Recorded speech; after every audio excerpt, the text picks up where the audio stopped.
Hi everyone, I know you are watching this content to accompany your sleep, so before we start I want to know where you are watching from and what time you are watching. Also, don't forget to like, comment, and subscribe. Let's jump straight into the story. Story 1.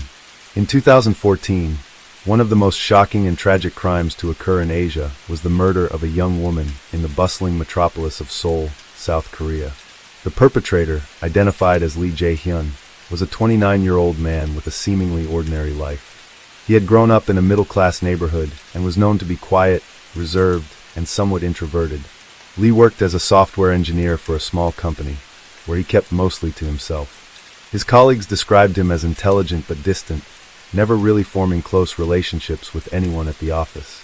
But beneath this unassuming exterior, there was a darker side to Lee, a side that would eventually surface with devastating consequences. Lee had struggled with mental health issues for many years. He had experienced bouts of depression and anxiety since his late teens, but he had never sought proper treatment. His isolation only deepened as he grew older, and despite his attempts to maintain a facade of normalcy, he found himself overwhelmed by feelings of inadequacy and rage. It was in the summer of 2014 that Lee's mental state began to deteriorate further. He had recently been in a short-term relationship with a woman who had since ended things, leaving Lee heartbroken and angry. He took the breakup very hard, feeling as though his entire life had been upended. In the weeks that followed, he grew more and more withdrawn, spending long hours alone in his apartment, brooding over his thoughts. His friends and family noticed the change in his demeanor, but didn't think much of it at first. However, to Lee, the end of the relationship marked the tipping point. He became obsessed with the idea of being rejected and unimportant, fueling a growing hatred toward those he perceived as having a better life than he did. On the evening of August 13, 2014, Lee's rage came to a head. He had been following the young woman, Seo Eun-ji, for weeks. She was a college student at a prestigious university in Seoul, known for her beauty, intelligence, and vibrant personality. She had a wide circle of friends, and by all accounts, she had a bright future ahead of her. To Lee, however, she represented everything he felt he could never have: success, beauty, and happiness. He convinced himself that she was the cause of all his misery, even though they had never met before. His fixation on her grew as he began to lurk around her university campus, watching her from a distance. Lee's obsession culminated on that fateful evening, when he decided to confront Seo Eun-ji. He followed her as she left the university library and walked toward a nearby subway station. She was alone, and she didn't notice Lee trailing behind her. He approached her near an alleyway, a place where few people were around at that time of night. Without warning, he grabbed her from behind, pulling her into the alley. Seo Eun-ji screamed for help, but her voice was muffled by the noise of the bustling city around them. Lee's anger, which had been building up for months, consumed him entirely. He violently attacked her, stabbing her multiple times with a knife he had brought with him. The details of the attack were gruesome and chilling. As Lee stood over her lifeless body, covered in blood, he felt a twisted sense of satisfaction. He had taken control in a way that had eluded him for years. The release of his anger, the feeling of power, was overwhelming. He didn't regret what he had done, not in that moment. Instead, he felt numb, almost relieved. It wasn't until he heard the distant sound of sirens approaching that reality began to set in. Panic slowly crept in as he realized the consequences of his actions. Lee fled the scene, leaving Seo Eun-ji's body behind. He took off into the dark streets of Seoul, hoping to disappear into the night. But as he walked through the city, he couldn't shake the feeling of dread that followed him. He had committed murder. He had taken the life of an innocent woman, and now his life would be forever changed. The news of Seo Eun-ji's murder spread quickly throughout the city. Her death was not just a tragedy. It was a senseless act of violence that seemed impossible to comprehend. The fact that she had been a complete stranger to her attacker only made the crime more chilling. In the days that followed, the police launched a massive investigation into the murder. Seo Eun-ji's family, devastated by the loss, pleaded for justice for their daughter. Her parents described her as a hard-working and kind-hearted young woman with a bright future, and they couldn't understand how someone could take her life so brutally. The investigation into the murder took several days, as the police worked tirelessly to gather evidence and piece together the circumstances surrounding Seo Eun-ji's death. Surveillance footage from nearby cameras revealed a man following her as she walked alone, and from that footage, the police were able to create a composite sketch of the suspect. Witnesses who had seen the attack provided additional information that helped to narrow down the search. Eventually, on August 17, 2014, Lee Jae-hyun was apprehended in a small apartment on the outskirts of Seoul. He had been hiding out, trying to lay low, but his guilt and paranoia had led him to make a mistake. He had been spotted by someone who recognized him from the surveillance footage and alerted the authorities. When the police arrived at his apartment, Lee was arrested without resistance. He made no attempt to flee, and when questioned about the murder, he confessed to the crime. "I had to do it," he said quietly during his interrogation. "She had everything I didn't. She was perfect, and I was nothing." The confession sent shockwaves through the investigation team. They had never imagined that a seemingly ordinary man would be capable of such violence, driven by jealousy and an obsessive fixation. Lee's motive was clear: his feelings of rejection, his mental health issues, and his inability to cope with the breakup had led him to target an innocent person, someone he believed represented everything he could never have. The tragedy of Seo Eun-ji's death wasn't just the loss of a life. It was the stark reminder of the dangers of untreated mental illness, obsession, and isolation. Lee Jae-hyun's trial began later that year, and his defense team tried to argue that he had been suffering from severe psychological distress at the time of the murder. They cited his history of depression and social withdrawal as mitigating factors, hoping to reduce his sentence. However, the prosecution countered, arguing that Lee had planned the murder, and that his actions were not the result of an uncontrollable outburst, but rather a premeditated act of violence. In the end, Lee was convicted of first-degree murder and sentenced to life in prison. For Seo Eun-ji's family, the conviction brought little comfort. Their daughter's life had been taken too soon, and the man responsible would never be able to undo the pain he had caused. But they found some solace in the fact that justice had been served. The tragedy of Seo Eun-ji's death would remain with them forever, but they also hoped that her story would serve as a reminder of the importance of mental health awareness and the need to address issues of isolation and anger before they spiral into something more dangerous. As for Lee Jae-hyun, his life was irreparably changed. He would spend the rest of his days in prison, haunted by the memory of his crime and the life he had taken. His story was one of deep sadness, a man lost in his own pain, consumed by feelings of inadequacy and bitterness.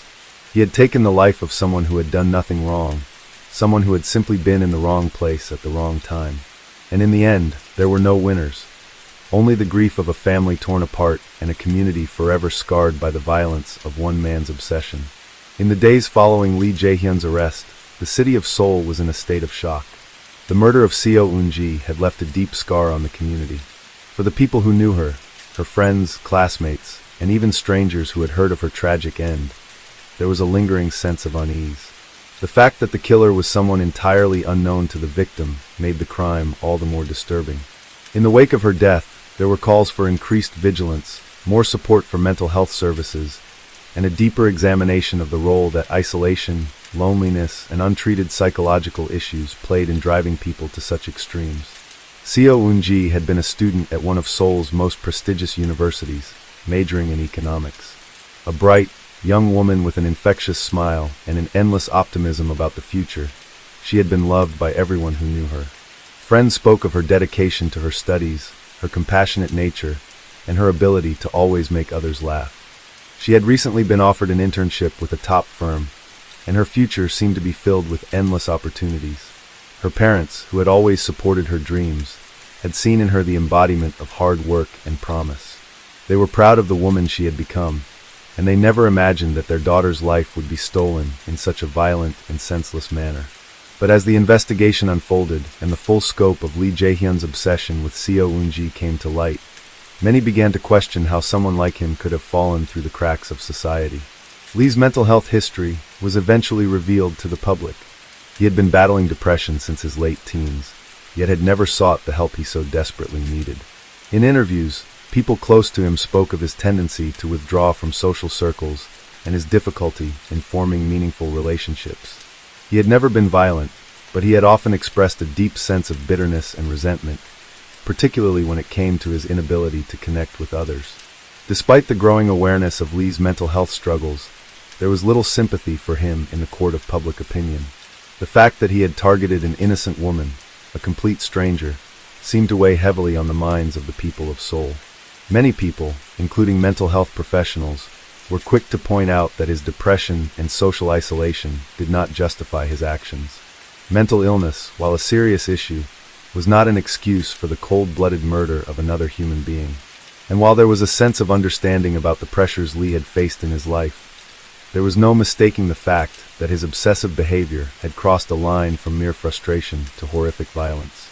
Throughout the trial, Lee's defense lawyers attempted to argue that he had been suffering from severe psychological distress at the time of the murder, hoping that his mental state would mitigate the severity of his punishment. They presented expert testimony from psychologists who claimed that Lee had been experiencing a delusional obsession with Seo Eun-ji, believing that she had somehow wronged him by existing in a way he could never achieve. They painted him as a man who had lost control of his emotions and actions due to a combination of depression, rejection, and alienation. However, the prosecution countered with a compelling argument. They pointed out that Lee's actions were not a spontaneous outburst of uncontrollable rage, but rather a coldly calculated decision to end the life of someone he viewed as an obstacle to his own self-worth. They also highlighted the fact that Lee had stalked Seo Eun-ji for weeks, meticulously planning the attack, before executing it in the dark, secluded alley. This, they argued, demonstrated that the murder was premeditated, not a crime of passion. As the trial continued, the stark contrast between Lee's actions and the vibrant life of Seo Eun-ji became all too apparent. The court heard testimony from her family and friends, who spoke of her boundless ambition, her kindness, and her unwavering desire to help others. They described a young woman who had everything to live for, a bright future, a loving family, and friends who adored her. And yet, it was all ripped away in an instant by a man who felt entitled to take what he believed was rightfully his. For Seo Eun-ji's parents, the trial was an agonizing experience. Each day, they listened to the details of their daughter's murder, reliving the nightmare they had endured since the moment they had learned of her death. They could hardly fathom how someone like Lee Jae-hyun, a man they had never known, could have destroyed their daughter's life so completely. But as the trial progressed, they began to find a sense of resolution in the pursuit of justice. Although they would never have their daughter back, they took solace in knowing that her killer would be held accountable for his actions. The courtroom became a place of intense emotional conflict as both sides presented their cases. The defense attempted to paint Lee as a victim of his own mental health struggles, while the prosecution focused on the chilling coldness with which he had taken Seo Eun-ji's life. As the case unfolded, it became clear that this was not just a murder trial. It was a reflection of the complexities of mental health, obsession, and the dangers of unaddressed emotional turmoil. Throughout the process, Lee himself remained distant, offering little in the way of remorse. His expression, often blank and emotionless, contrasted sharply with the pain that was visible on the faces of Seo Eun-ji's family. He did not seem to grasp the gravity of what he had done, nor did he express any genuine sorrow for the life he had taken. Instead, his responses were largely mechanical, as though he were disconnected from the reality of the situation. At the conclusion of the trial, the judge issued a sentence of life in prison for Lee Jae-hyun, a decision that was met with mixed reactions. Some believed that the sentence was too lenient, considering the brutality of the crime. Others argued that his mental health issues should have been given more weight in the decision. But ultimately, the ruling seemed to offer a sense of closure for Seo Eun-ji's family, even if it could not undo the damage that had been done. For Seoul, the murder of Seo Eun-ji was a stark reminder of the hidden dangers of isolation and untreated mental illness. It exposed the fragile boundary between ordinary lives and the darkness that can emerge when someone is left to suffer in silence. As the city moved forward, discussions about mental health, social isolation, and the importance of early intervention gained momentum. And while the wounds left by Seo Eun-ji's death would never fully heal, her story served as a catalyst for change, a call to ensure that the lives of others would not be stolen in the same way. As the dust settled after the trial, the city of Seoul continued to grapple with the haunting memory of Seo Eun-ji's death. The tragedy had left a deep scar on both her family and the community. It had revealed uncomfortable truths about the hidden struggles of those suffering from mental health issues and the devastating consequences that could arise when those struggles went untreated. In the months following the trial, discussions about mental health awareness became more prevalent in South Korea, with many people questioning how society had failed both Lee Jae-hyun and Seo Eun-ji. For Seo Eun-ji's family, the pain of her loss never truly faded. They continued to live with the emptiness left behind by their daughter, trying to find some semblance of normalcy in a world that no longer felt the same. Her parents, who had once seen a bright future for their daughter, now found themselves consumed with grief. They had lost a child they had cherished and nurtured, and no amount of justice could bring her back. In private moments, her mother would hold on to her daughter's belongings, the books she had been reading, the clothes she had worn, the trinkets she had collected during her travels, and wish that she could turn back time. No parent should ever have to bury their child, and yet, the reality of their situation was inescapable. Seo Eun-ji's friends, too, struggled to cope with the loss. They had known her as a vibrant, intelligent young woman who was always there for them in times of need. To them, the tragedy seemed senseless. How could such a bright life be cut short by the violent actions of a man who had never even known her? They gathered at her memorial, sharing stories and photographs, trying to hold on to the memory of her while acknowledging the pain of her absence. The students at her university held vigils in her honor, lighting candles and writing messages of love and remembrance. Many of them were inspired by her commitment to her education and her desire to make a positive impact on the world. As they remembered her life, they also found themselves reflecting on the impact of violence, obsession, and mental illness. It became clear that this was not just a loss for her family. It was a loss for everyone who had known her, a loss for a community that had been shaken by the senselessness of it all. While the immediate aftermath of the trial saw some attempts at change, the larger conversation about mental health in South Korea was slow to evolve. Mental illness, though increasingly recognized as a serious issue, still carried a heavy stigma in many parts of society. People who struggled with mental health were often reluctant to seek help, fearing judgment and discrimination. This cultural barrier to treatment was something that many advocates for mental health awareness fought against in the years that followed.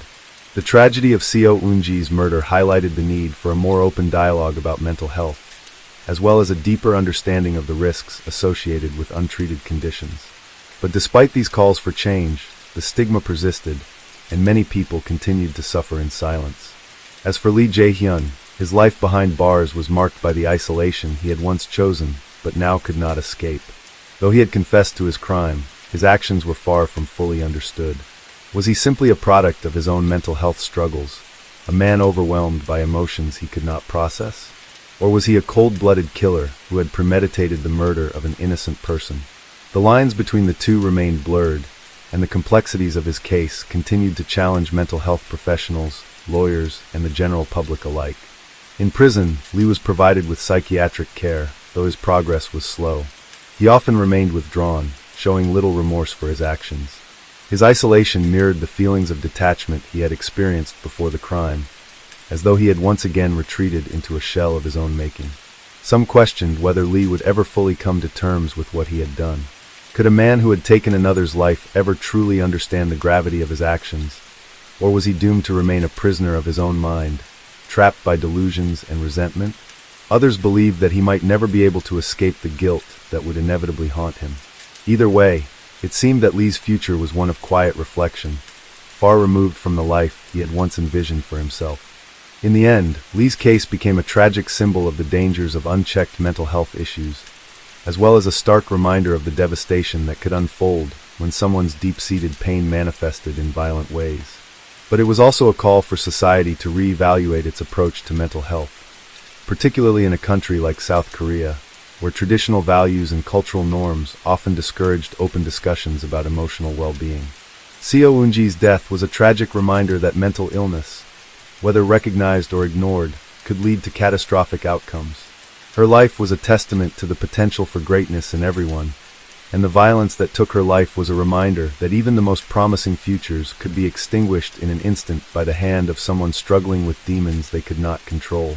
Though Seo Eun-ji's family and friends could never fully heal from the pain of her loss, they found solace in the memory of her warmth, her intelligence, and her kindness. She was more than the tragedy that had defined her death. She was a young woman with a bright future, and it was her memory that they would carry with them for the rest of their lives. And in the years to come, they hoped that her story, one of ambition, promise, and love, would inspire others to address their mental health before it was too late. Seo Eun-ji's life had been cut short, but her legacy, one of resilience and compassion, would live on in the hearts of those who had known her. And perhaps most importantly, her story would continue to serve as a reminder of the need for compassion, understanding, and intervention when it came to mental health, before another tragedy could unfold. Story 02. Dylan Roof, a 21-year-old white supremacist with a history of racist beliefs, walked into the Emmanuel African Methodist Episcopal Church in Charleston, South Carolina, on the evening of June 17, 2015. With his pale complexion, bowl-cut hair, and a cold, emotionless stare, he appeared out of place among the congregation. But no one suspected the horror he was about to unleash. For over an hour, Roof sat quietly among the church members, listening as they discussed scripture in their regular Bible study session. The church, one of the oldest African American congregations in the United States, had always been a place of refuge and faith, a sanctuary for those seeking solace and community. That night, however, its walls would bear witness to an unspeakable act of hatred. At approximately 9:05 p.m., Roof, who had been pretending to be just another participant, suddenly stood up, pulled out a .45 caliber Glock pistol, and opened fire on the unsuspecting worshippers. Chaos erupted as gunshots echoed through the church hall. People screamed, some dove to the floor, while others instinctively reached for their loved ones. Within minutes, 9 innocent lives were taken, including the church's senior pastor, Reverend Clementa Pinckney, who was also a state senator. Survivors would later recall Roof standing over his victims, reloading his weapon multiple times, and spewing hateful, racist rhetoric. "You're taking over our country," he reportedly said before firing at his next target. Despite the carnage, one woman survived by pretending to be dead, while another was intentionally spared so she could tell the world what happened, as Roof chillingly put it. He then fled the scene, leaving behind a shattered community and a nation that would soon grapple with the true depths of racial hatred still present in America. Authorities launched an immediate manhunt, scouring surveillance footage and eyewitness testimonies to track down the shooter. The next morning, Roof was arrested nearly 250 miles away in Shelby, North Carolina, following a tip-off from a concerned citizen. His capture marked the beginning of a legal battle that would reignite national conversations about racism, gun violence, and the enduring scars of America's past. As he sat in police custody, chilling details about his motivations emerged. Roof had meticulously planned his attack, even posing with Confederate flags and writing a racist manifesto that he later posted online. He had hoped his actions would start a race war. Instead, they united a grieving nation in a call for change. Though, for the families of the victims, no justice could ever bring back their loved ones. Of all the horrific details that emerged in the aftermath of the Charleston church shooting, perhaps the most disturbing was how meticulously Dylan Roof had planned his crime. This was no impulsive act of violence. It was a calculated massacre, driven by deep-seated racist ideology that had been festering for years. Investigators quickly uncovered Roof's digital footprint, revealing a disturbing pattern of radicalization. His personal website, littered with white supremacist propaganda, showcased his obsession with racial division. He had spent months researching historic race-related crimes, including previous mass shootings and acts of racial violence. In a chilling manifesto he had written before the attack, he detailed his belief that white people were being systematically oppressed, and that it was his duty to take a stand. Roof had chosen the Emmanuel African Methodist Episcopal Church for a reason. Founded in 1816, it was not just any church. It was a symbol of black resilience and strength, a place where civil rights leaders, including Martin Luther King Jr., had once spoken. Roof saw it as the perfect target for his twisted ideology. He had scouted the church in the weeks leading up to the shooting, familiarizing himself with its schedule, ensuring he would strike when the most people would be present. As law enforcement pieced together his movements, they discovered that the weapon he used, a .45 caliber Glock handgun, had been legally purchased 2 months earlier, despite his prior criminal record. A background check should have flagged him, preventing the sale, but a clerical error allowed Roof to buy the gun without issue. This revelation sparked national outrage, fueling an ongoing debate about gun control laws and systemic failures that allow dangerous individuals to arm themselves so easily. In the days following the attack, Charleston was gripped by mourning and disbelief. Outside the church, an impromptu memorial formed, flowers, candles, handwritten notes, and prayers left by people of all backgrounds, united in grief. The names of the victims were spoken with reverence. Reverend Clementa Pinckney, Cynthia Hurd, Susie Jackson, Ethel Lance, DePayne Middleton Doctor, Tawanza Sanders, Daniel Simmons, Sharonda Coleman Singleton, and Myra Thompson. 9 innocent lives taken in an act of pure hatred. But even amid the overwhelming sorrow, something extraordinary happened. The families of the victims, just days after the massacre, stood in court and addressed Roof directly during his bond hearing. Instead of the rage or vengeance one might expect, they spoke words of forgiveness. "You took something precious from me," said Nadine Collier, whose mother, Ethel Lance, had been killed. "But I forgive you." It was a moment that stunned the nation. For many, it was an unfathomable display of grace. For others, it was a testament to the strength of the very community Roof had sought to destroy. The massacre was meant to incite a race war, but instead, it brought people together in defiance of hate. However, the conversation didn't end with grief and forgiveness. The attack ignited a nationwide debate about racism in America, particularly regarding the Confederate flag, a symbol Roof had frequently posed within photographs. In the weeks that followed, pressure mounted to remove the Confederate battle flag from South Carolina's State House grounds. For decades, efforts to take it down had been blocked by lawmakers who insisted it was a symbol of heritage, not hate. But now, after Charleston's tragedy, the argument was no longer tenable. On July 10, 2015, less than a month after the shooting, the Confederate flag was finally lowered from the State House grounds in a historic moment witnessed by thousands. To some, it was a step forward. To others, it was merely a symbolic gesture that did little to address the deeper issues of systemic racism that had led to the attack in the first place. Meanwhile, Roof remained in federal custody, showing no remorse for his actions. In fact, he was unrepentant. Investigators reported that during interrogations, he calmly admitted to the killings, stating that he had no regrets, and that he would do it again if given the chance. His lack of remorse was chilling, solidifying the image of a man consumed by hatred, indifferent to the suffering he had caused. As the legal proceedings moved forward, federal prosecutors announced that they would seek the death penalty.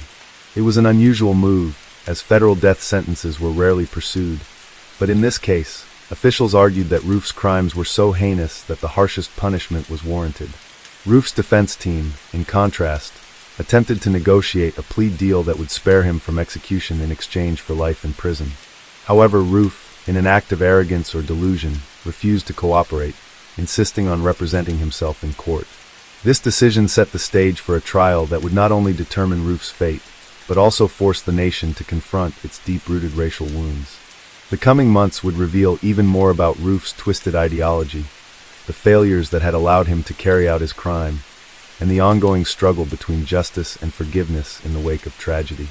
As Dylann Roof's trial approached, the weight of his actions continued to ripple across the country. His calculated attack on the Emmanuel African Methodist Episcopal Church had not only devastated the families of the victims, but had also reignited painful discussions about the deep-seated racial tensions that still plagued America. The courtroom was not just a place where Roof would answer for his crimes. It became a stage where the nation would once again be forced to examine its conscience. Despite being offered experienced legal representation, Roof made the shocking decision to represent himself during the trial. Many saw this as a deliberate attempt to manipulate the proceedings, a way for him to control his own narrative and further push his white supremacist beliefs. Legal experts were baffled by his choice, noting that it would only hurt his chances of avoiding the death penalty. Some believed Roof refused legal counsel out of arrogance, convinced that he could use the trial to spread his ideology. Others saw it as an act of defiance, one last effort to display dominance over a system he had openly despised. In November 2016, more than a year after the massacre, jury selection began. Hundreds of potential jurors were screened, as the court sought individuals who could fairly weigh the evidence while withstanding the intense emotional weight of the case. The prosecution, led by the U.S. Department of Justice, sought the death penalty, arguing that Roof's crimes were among the most heinous acts of domestic terrorism in recent history. On December 7, 2016, the trial officially began. Survivors of the attack took the stand, recounting the horrors of that night in vivid, heartbreaking detail.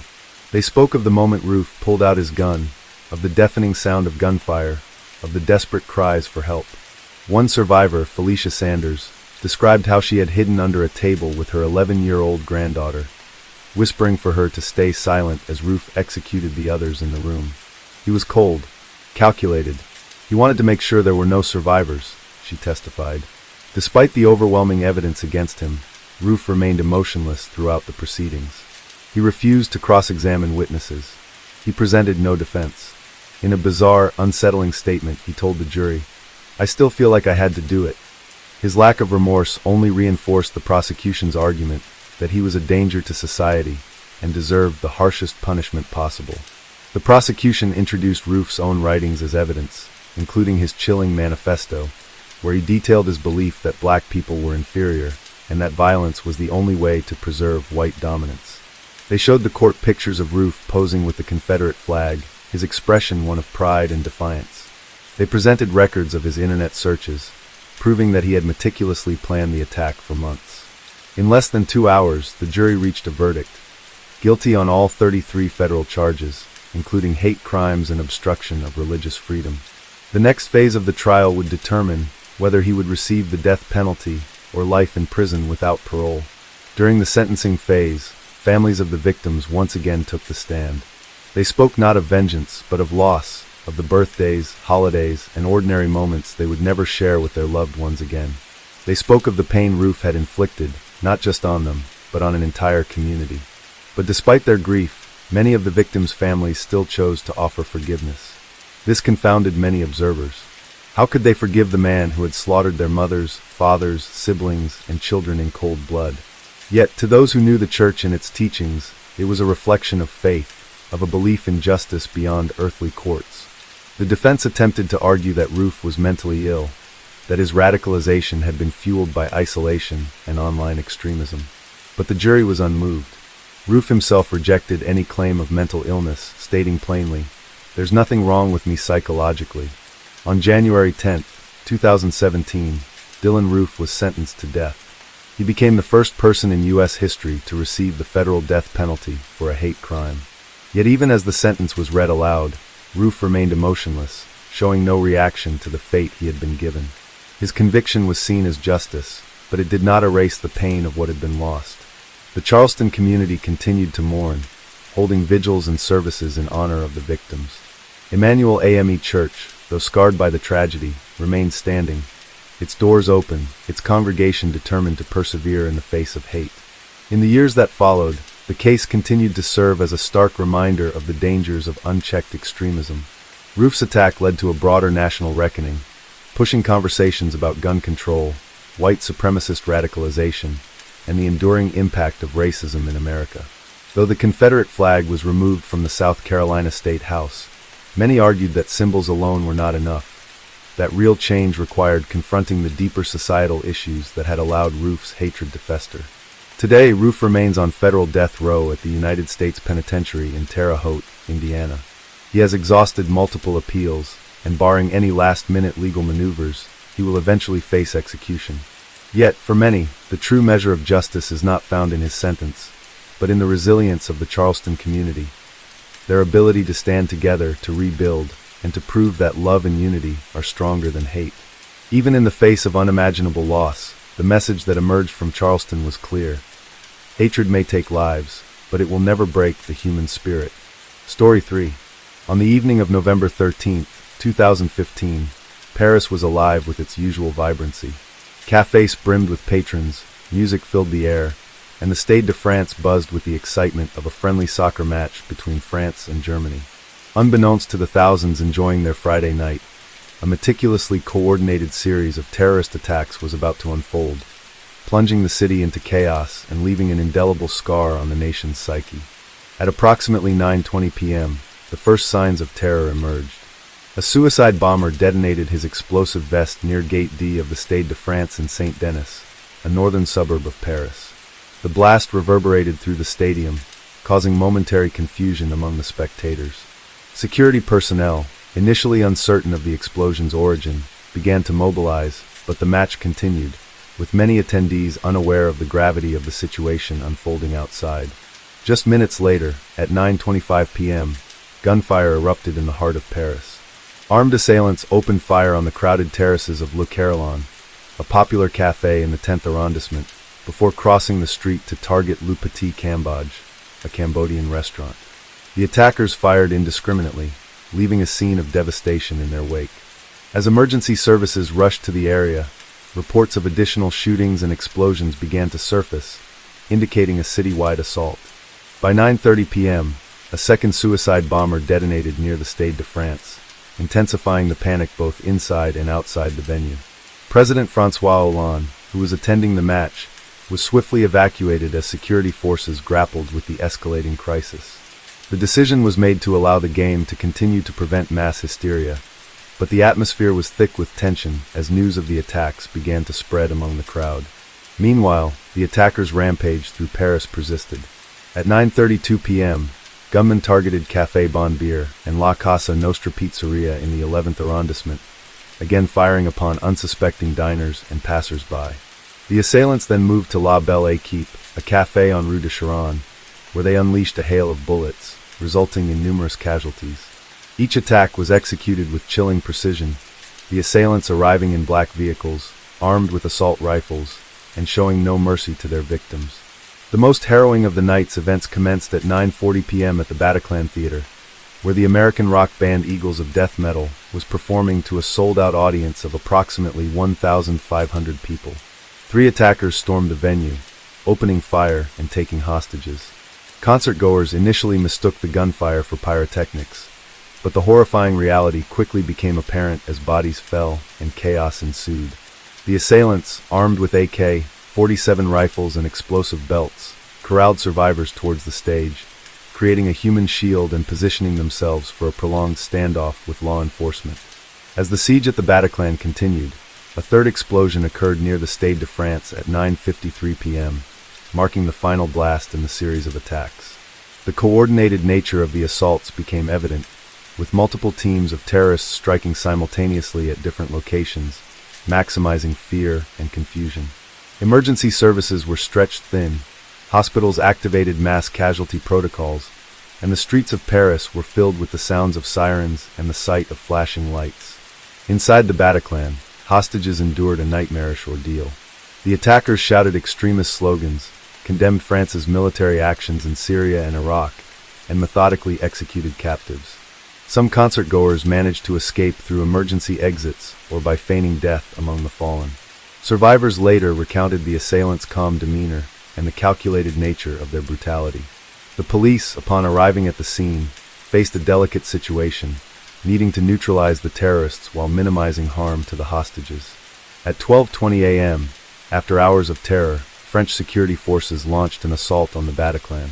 Elite tactical units stormed the theater, engaging the attackers in a fierce gun battle. 2 of the terrorists detonated their explosive vests as police closed in, while the third was shot dead before he could trigger his device. The operation resulted in the liberation of the remaining hostages, but the toll was devastating. 90 people lost their lives in the theater, making it the deadliest of the night's attacks. In total, the November 13th attacks claimed 130 lives and left over 350 injured, marking one of the deadliest days in France since World War II. The Islamic State of Iraq and the Levant, ISIL, claimed responsibility, stating that the assaults were retaliation for French airstrikes against ISIL targets in the Middle East. The attackers were identified as a mix of French and Belgian nationals, some of whom had traveled to Syria and returned to Europe undetected, exploiting the refugee crisis and existing security gaps. The aftermath of the attacks saw France declaring a state of emergency, implementing heightened security measures, and conducting numerous raids to dismantle terrorist networks. The events of that fateful night not only reshaped France's domestic policies, but also had profound implications for international counterterrorism strategies, immigration debates, and the global fight against extremist ideologies.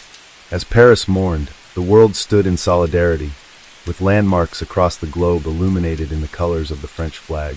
The resilience of the Parisians, their commitment to liberty, and the universal condemnation of the attacks underscored a collective resolve to confront and overcome the scourge of terrorism.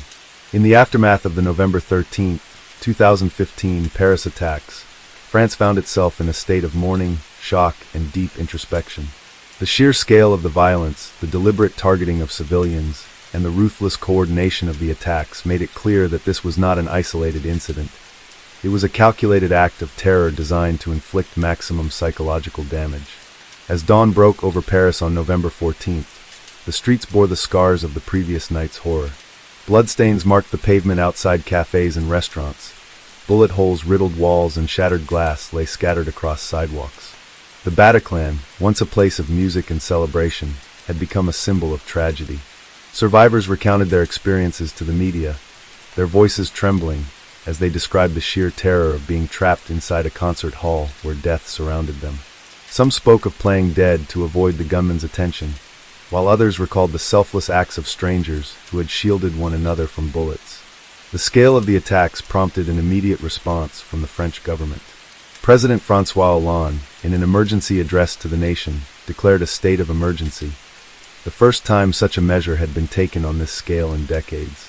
He called the attacks an act of war carried out by a terrorist army, and within hours, France's military launched retaliatory airstrikes on Islamic State, ISIL, strongholds in Syria. Security forces were placed on high alert, borders were tightened, and thousands of police officers were deployed across the country to prevent further incidents. The investigation into the attacks unfolded at an unprecedented pace. Authorities quickly identified the attackers, a group of 9 men, most of whom were French or Belgian nationals with known extremist ties. They had carefully planned their assault from Belgium, using encrypted messaging apps to coordinate their movements. Investigators discovered that several of them had traveled to Syria in previous years to receive training from ISIL, exploiting gaps in European security to return undetected. One of the key figures in the attacks was Abdelhamid Abaoud, a Belgian extremist believed to be the mastermind behind the operation. Surveillance footage placed him in Paris on the night of the attacks, and intelligence reports suggested that he had managed to evade capture despite being one of Europe's most wanted terrorists. His ability to orchestrate such a devastating attack within the heart of the European Union raised urgent questions about the effectiveness of counterterrorism measures. Meanwhile, the search for surviving accomplices intensified. Just days after the attacks, French police launched a massive raid in the Paris suburb of Saint-Denis, acting on intelligence that Abaoud and other suspects were hiding in an apartment. In the early hours of November 18th, heavily armed officers stormed the building. A fierce gunfight erupted, lasting nearly 7 hours. A female suicide bomber, later identified as Abaoud's cousin, detonated her explosive vest as police closed in, killing herself instantly. Abaoud himself was shot and killed during the raid, his body barely recognizable due to the gunfire and explosion. With Abaoud dead, authorities continued their manhunt for the remaining perpetrators. One of the most wanted fugitives was Salah Abdeslam, the only surviving member of the group that carried out the attacks. Unlike his fellow attackers, he had fled Paris after the massacre, managing to evade capture for months despite being the subject of an international manhunt. He was eventually tracked down in Brussels in March 2016, where he was arrested in a dramatic raid by Belgian authorities. His capture provided a crucial breakthrough in understanding the logistics behind the attacks. In the wake of the attacks, Europe was forced to confront a stark reality. Terrorism had evolved. The Paris massacre exposed glaring weaknesses in intelligence sharing between European countries, particularly in tracking known extremists who moved freely across borders. It also raised serious concerns about radicalization, as many of the attackers had been born and raised in Europe, yet had been drawn into violent jihadist ideology. The attacks also reignited debates about immigration and security. Some politicians argued that the influx of refugees from war-torn regions like Syria posed a threat, pointing to reports that at least one of the attackers had entered Europe using a fake Syrian passport. Others countered that ISIL had deliberately sought to exploit fears about refugees to stoke division, emphasizing that the vast majority of those fleeing conflict were themselves victims of terrorism. Beyond politics, the psychological toll on the people of Paris was profound. The city, known for its resilience, struggled to come to terms with the scale of the violence. Many Parisians reported a lingering sense of unease, avoiding crowded public places and feeling wary of large gatherings. The sight of heavily armed soldiers patrolling the streets became the new normal, a constant reminder that the threat had not disappeared. Yet, even in the midst of grief and fear, there were moments of unity. Across France, candlelight vigils were held in honor of the victims. People gathered at Place de la République, leaving flowers, letters, and messages of solidarity. The phrase "Je suis Paris" spread across social media, mirroring the global outpouring of support that had followed the Charlie Hebdo attack earlier that year. One particularly moving moment came during a gathering outside the Bataclan, where a survivor placed a sign that read, "They wanted us to be afraid. Instead, we will sing louder." And indeed, in the weeks that followed, defiance took many forms. Concerts resumed, restaurants reopened, and the people of Paris refused to let fear dictate their lives. The investigation into the attacks continued for years, uncovering extensive terrorist networks that stretched across Europe. Several individuals who had provided logistical support to the attackers were arrested, and ISIL's ability to carry out large-scale operations in the West was significantly weakened due to intensified counterterrorism efforts. However, the scars left by that night were deep. For the families of the 130 victims, justice could never truly replace what had been taken. The legal proceedings against those involved in the attacks would go on for years, with some suspects facing trial in both France and Belgium. But beyond the courtroom, the November 13th attacks served as a sobering reminder of the global fight against extremism, the fragility of security, and the resilience of those who refused to be broken by terror. As France moved forward, the memory of that tragic night remained a solemn part of its history, a night when the City of Lights was momentarily darkened but never extinguished. As the months turned into years, the full impact of the November 13th, 2015, Paris attacks continued to unfold. The events of that night had forever changed the city, leaving scars not only on its people, but also on the very fabric of European security, counterterrorism policies, and international relations.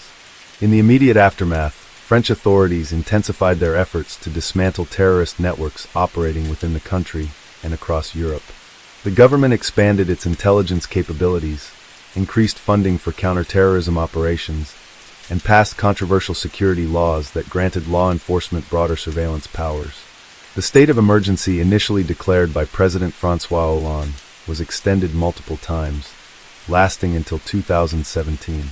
This led to thousands of police raids, house searches, and arrests, as authorities sought to prevent further attacks and uncover hidden extremist cells. One of the major revelations that emerged from the investigation was the extent to which the attackers had exploited weaknesses in European border security. Many of them had traveled between France, Belgium, and Syria using forged documents or under false identities. Some had even been flagged by intelligence agencies, but were not actively monitored due to resource limitations. This failure to track known extremists led to widespread criticism of European security cooperation and calls for a more unified intelligence sharing system between EU member states. In response, the European Union implemented stricter border controls and enhanced security measures at airports and train stations. The Schengen Agreement, which allowed passport-free travel across most of Europe, came under intense scrutiny, with some governments temporarily reinstating border checks. Counterterrorism experts warned, however, that while tightening borders could help, the greater challenge lay in addressing the radicalization of individuals already living within Europe. The issue of radicalization became a major focus in the years following the attacks. It became clear that many of the perpetrators had not been foreign operatives infiltrating France, but rather European citizens who had grown up in marginalized communities where they had become susceptible to extremist ideologies. Neighborhoods in cities like Brussels and Paris, where unemployment and social isolation were rampant, were identified as breeding grounds for radicalization. Governments across Europe introduced de-radicalization programs, working with local communities, religious leaders, and educators to prevent young people from being drawn into extremism. At the same time, France faced a significant challenge in managing its prison system, where radicalization was spreading at an alarming rate. Many convicted extremists were housed together, allowing them to recruit and spread their ideology among other inmates. Prison reforms were introduced to separate high-risk individuals from the general population, but the problem persisted, raising concerns about the long-term security risks posed by radicalized individuals upon their release. Meanwhile, the legal proceedings against those involved in the attacks moved forward. The key surviving perpetrator, Salah Abdeslam, was captured in Belgium in March 2016 and later extradited to France to stand trial. His arrest was a major breakthrough, as he was the only attacker who had survived, and authorities hoped he could provide insight into the planning and execution of the attacks. However, during his trial, Abdeslam largely refused to cooperate, showing little remorse for his role in the massacre. Other individuals who had provided logistical support to the attackers also faced prosecution. Some had supplied weapons, while others had facilitated travel arrangements or provided safe houses. The trials, which stretched on for years, were closely followed by the victims' families, many of whom sought justice and closure. In 2022, after a lengthy trial, Abdeslam was sentenced to life in prison without the possibility of parole, marking one of the most severe sentences ever handed down in France. For the families of the victims, the legal process brought some sense of justice, but it could never undo the pain of their loss. Many survivors struggled with post-traumatic stress disorder, haunted by the memories of that night. The psychological impact of the attacks was far-reaching, not only for those directly affected, but also for the broader French society. Fear of terrorism became deeply ingrained in the public consciousness, and the presence of heavily armed soldiers patrolling tourist sites, schools, and public events became a permanent fixture in daily life. Despite the trauma, the people of Paris refused to let fear define them. In the years that followed, the city rebuilt itself, and efforts were made to honor the memory of the victims. Memorials were erected at the sites of the attacks, including a plaque outside the Bataclan Theater, where mourners continued to leave flowers and messages of remembrance. Annual ceremonies were held, with moments of silence observed across France to commemorate the lives lost. The attacks also had a profound impact on France's political landscape. The rise of nationalist and anti-immigration rhetoric gained traction in the wake of the violence, with far-right politicians arguing for stricter immigration controls and harsher measures against radical Islam. Debates over religious expression, particularly the role of Islam in French society, became more contentious, fueling divisions within the country. At the same time, France remained committed to its values of liberty, equality, and fraternity. While the government took a hard stance on security, it also emphasized the importance of unity and resilience. In the years following the attacks, initiatives promoting cultural integration, interfaith dialogue, and community engagement were launched in an effort to bridge divides and prevent further radicalization. On an international level, the Paris attacks underscored the growing threat posed by ISIL and its ability to inspire attacks beyond the Middle East. In response, France intensified its military efforts against the terrorist group, conducting airstrikes in Syria and Iraq as part of a broader coalition led by the United States. These operations, combined with local ground offensives, ultimately led to the collapse of ISIL's self-proclaimed caliphate in 2019. However, even with ISIL's territorial defeat, the ideology that fueled the attacks remained a global concern. Counterterrorism agencies warned that the threat had evolved, with extremist groups shifting their tactics to inspire lone wolf attacks rather than large-scale coordinated operations. The use of social media for recruitment and radicalization became an ongoing challenge, requiring new strategies to combat online extremism. Looking back, the events of November 13, 2015, served as a defining moment in modern history, a tragic reminder of the vulnerabilities that exist in an open society, but also a testament to the resilience of the human spirit. The attacks sought to instill fear and division, but instead, they strengthened France's resolve to uphold its democratic values and fight against those who sought to destroy them. Today, as Paris continues to thrive, the memory of that dark night lives on, not as a symbol of defeat, but as a testament to the courage, unity, and determination of a city that refused to be broken. The victims are remembered not just in memorials, but in the unwavering spirit of those who continue to live their lives freely, refusing to let terror dictate their future. Story 4. In the early hours of September 4, 2015, a calculated and ruthless crime unfolded in Kuala Lumpur, Malaysia. At the center of this case was Dr. Kunasigaran Saidswaran, a military pathologist with deep ties to the medical and legal community. Beneath his professional exterior, however, lay a man capable of orchestrating a brutal murder to silence a voice that threatened him. Dr. Kunasigaran was a well-known figure in forensic pathology, responsible for conducting autopsies and handling sensitive cases for the government. He had spent years building his reputation, but behind the scenes, he was embroiled in corruption and misconduct. His illegal activities were under scrutiny, and the man leading the investigation against him was none other than Deputy Public Prosecutor Anthony Kevin Moray, a fearless and relentless prosecutor known for taking on high-profile corruption cases.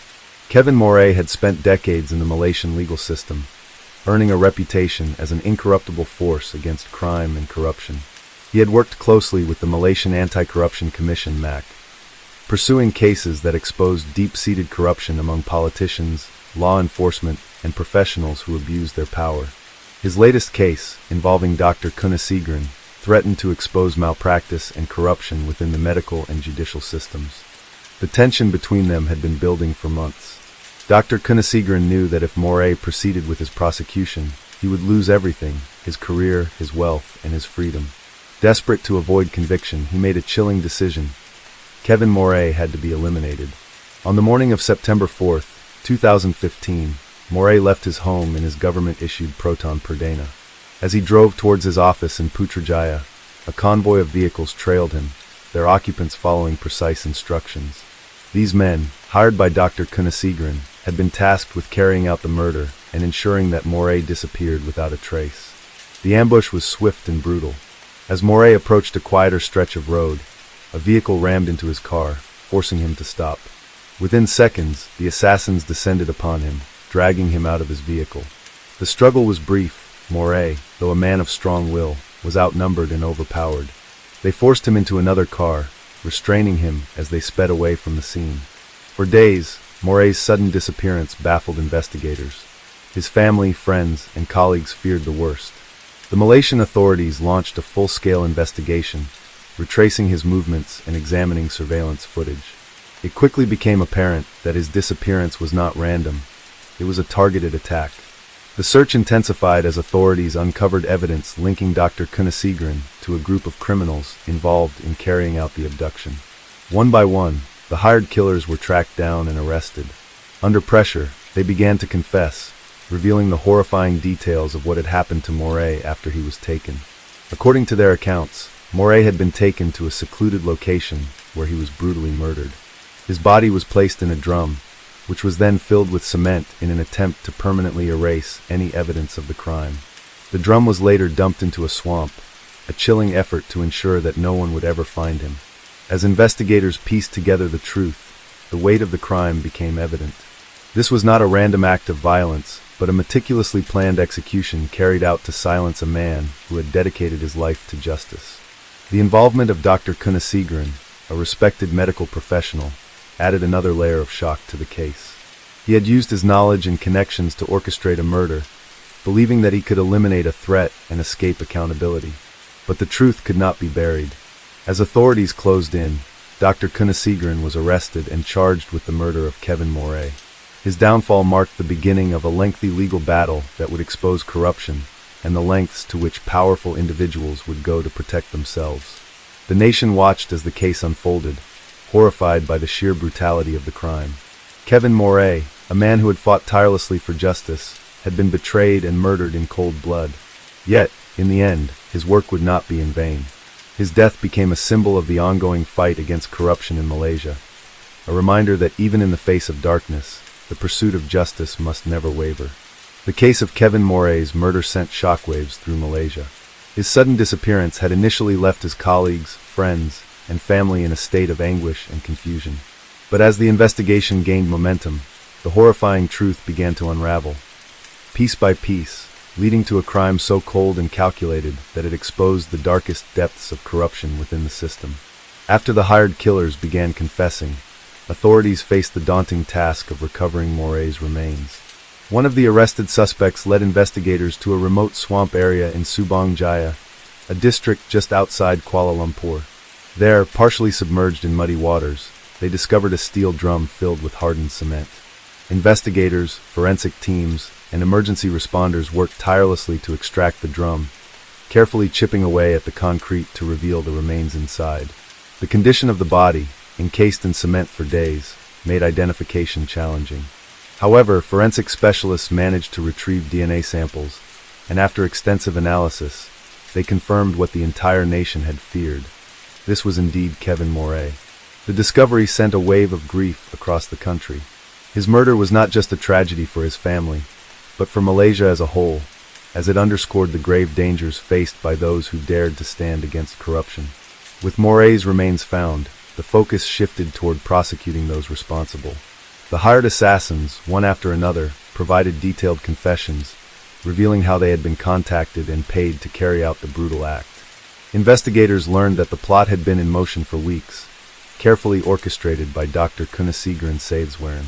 Dr. Kunasigaran, who once commanded respect in the medical and legal fields, had transformed into a desperate man willing to go to any lengths to protect himself. He had been under intense scrutiny due to an ongoing corruption case that Moray was prosecuting. The charges against him involved fraudulent medical reports, bribery, and abuse of power, offenses that carried severe penalties. If convicted, he faced the possibility of losing his medical license, his career, and his freedom. For months, he had tried to manipulate the legal system, using his influence to evade consequences. But Moray was relentless. Known for his integrity and dedication, Moray was unwilling to back down, refusing to be swayed by bribes or threats. His determination to see the case through left Dr. Kunasigaran with only one option: to eliminate the man standing in his way. The investigation revealed that Dr. Kunasigaran had hired multiple individuals to carry out different aspects of the crime. Some were tasked with monitoring Moray's movements, ensuring they knew his daily routine. Others were responsible for intercepting him on the road and executing the abduction. Once Moray was in their custody, they mercilessly tortured him before finally killing him. His body was then placed in the steel drum, which was filled with cement to make it nearly impossible to retrieve evidence. However, in their haste, the killers had made several mistakes. Surveillance footage showed Moray's car being followed by multiple vehicles on the morning of his disappearance. Witnesses recalled seeing a struggle near the location where Moray's car was later abandoned. Phone records traced back to the suspects showed suspicious calls between Dr. Kunasigaran and his hired men in the hours leading up to and following the murder. These pieces of evidence painted a damning picture, one that the prosecution would later use in court to ensure justice was served. As the trial approached, public outrage intensified. Moray's murder was seen as an attack not just on one man, but on the very foundations of justice in Malaysia. The nation had long struggled with corruption at various levels, but this case proved just how far some were willing to go to silence those who sought the truth. The legal community mourned the loss of one of its most respected figures, while citizens questioned the safety of whistleblowers and prosecutors who dared to challenge the powerful. In the days following the discovery of Moray's body, thousands attended vigils in his honor. His colleagues spoke of his unwavering commitment to justice, recalling his tireless work ethic and fearless approach in handling sensitive cases. His family, devastated by his loss, demanded accountability and justice for the brutal manner in which he was taken from them. Meanwhile, behind bars, Dr. Kunasigaran was beginning to realize the gravity of his mistake. His confidence, which had once led him to believe he could orchestrate the perfect crime, had crumbled under the weight of overwhelming evidence. The very legal system he had tried to manipulate was now closing in on him, preparing to make him answer for his sins. The trial was set to be one of the most significant in Malaysia's history. Prosecutors gathered every shred of evidence, determined to ensure that not only the hired killers, but also the mastermind behind the crime faced the full force of the law. As the court proceedings loomed, the people of Malaysia awaited justice for Kevin Moray, hoping that his death would not be in vain. The trial of Dr. Kunasigaran Saideswaran and his accomplices began in earnest in late 2016, nearly a year after Kevin Moray's body was discovered. The courtroom was packed with reporters, legal experts, and members of the public who were deeply invested in the outcome of this case. It was not just a trial of a man accused of murder. It was a trial for the integrity of the Malaysian justice system. The nation held its breath, hoping that this case would bring the truth to light and deliver justice for Kevin Moray. The prosecution team, led by one of Moray's former colleagues, painstakingly laid out the evidence against Dr. Kunasigaran. They presented a chilling account of how he had plotted the murder with a cold and calculating mind, driven by fear and self-preservation. The evidence was overwhelming. Phone records showed numerous calls between Kunasigaran and the men who had carried out the murder. Surveillance footage placed the suspects at the scene of Moray's abduction, and the confessions of the hired killers painted a detailed picture of the events leading up to and following the murder. The defense, on the other hand, sought to paint Dr. Kunasigaran as a man caught up in a difficult situation, acting out of desperation and fear of losing everything. His legal team tried to argue that he was being framed, that the confessions of the killers were coerced, and that the evidence was circumstantial. However, their attempts to cast doubt on the case only seemed to further infuriate the public, who believed in the strength of the evidence presented against the accused. In the weeks that followed, the court heard testimonies from key witnesses, colleagues of Kevin Moret, law enforcement officials, and even experts in forensic pathology. One of the most poignant moments came when Moret's family members took the stand. His brother, Richard Moret, spoke of the pain of losing his elder sibling in such a brutal and senseless manner. He described Kevin as a man of integrity, whose commitment to fighting corruption was unwavering, even at the cost of his own safety. His family's emotional testimony resonated deeply with the jury and the public, reinforcing the idea that Kevin's death was not just a personal tragedy, but a national one. As the trial progressed, Dr. Kunasigaran remained largely stoic. His face betrayed little emotion, as if he was trying to maintain control over a situation he could no longer manage. However, those who knew him well could see the cracks in his facade, the moments when his eyes betrayed a flicker of fear, the subtle tension in his posture as the evidence piled up against him. Finally, after months of legal wrangling, the trial came to a close. The defense made its final arguments, trying once again to cast doubt on the prosecution's case. But the damage had been done. The evidence was irrefutable. The jury deliberated for several days, weighing the gravity of the crime and the role that Dr. Kunasigaran had played in orchestrating it. On February 22, 2017, the verdict was read aloud in court. Dr. Kunasigaran Saithwaran was found guilty of the murder of Kevin Moret. The court also convicted several of his accomplices, including the hired killers, who had played a direct role in the abduction and death of the prosecutor. Dr. Kunasigaran was sentenced to death by hanging, while his accomplices received varying sentences for their roles in the crime. The verdict sent shockwaves through the legal and medical communities. It was rare for a person of Dr. Kunasigaran's standing to be convicted of such a heinous crime, and even rarer for someone in his position to face the death penalty. For many, it was a symbol of the nation's commitment to upholding the law, no matter how powerful or influential the perpetrator might be. The verdict was a hard-fought victory for justice, but it also raised questions about the pervasive corruption that existed in various sectors of Malaysian society, and the lengths to which individuals would go to protect themselves from exposure. Dr. Kunasigaran's arrest and conviction sparked heated debates about corruption, accountability, and the safety of public figures who dared to challenge the status quo. For many, Kevin Moret's death was a wake-up call, a reminder that the fight against corruption is not without its dangers, and that the cost of seeking justice can sometimes be tragically high. But it was also a moment of reckoning, one that inspired reform and change in the Malaysian justice system. The aftermath of the trial was a turning point in the country's struggle against corruption.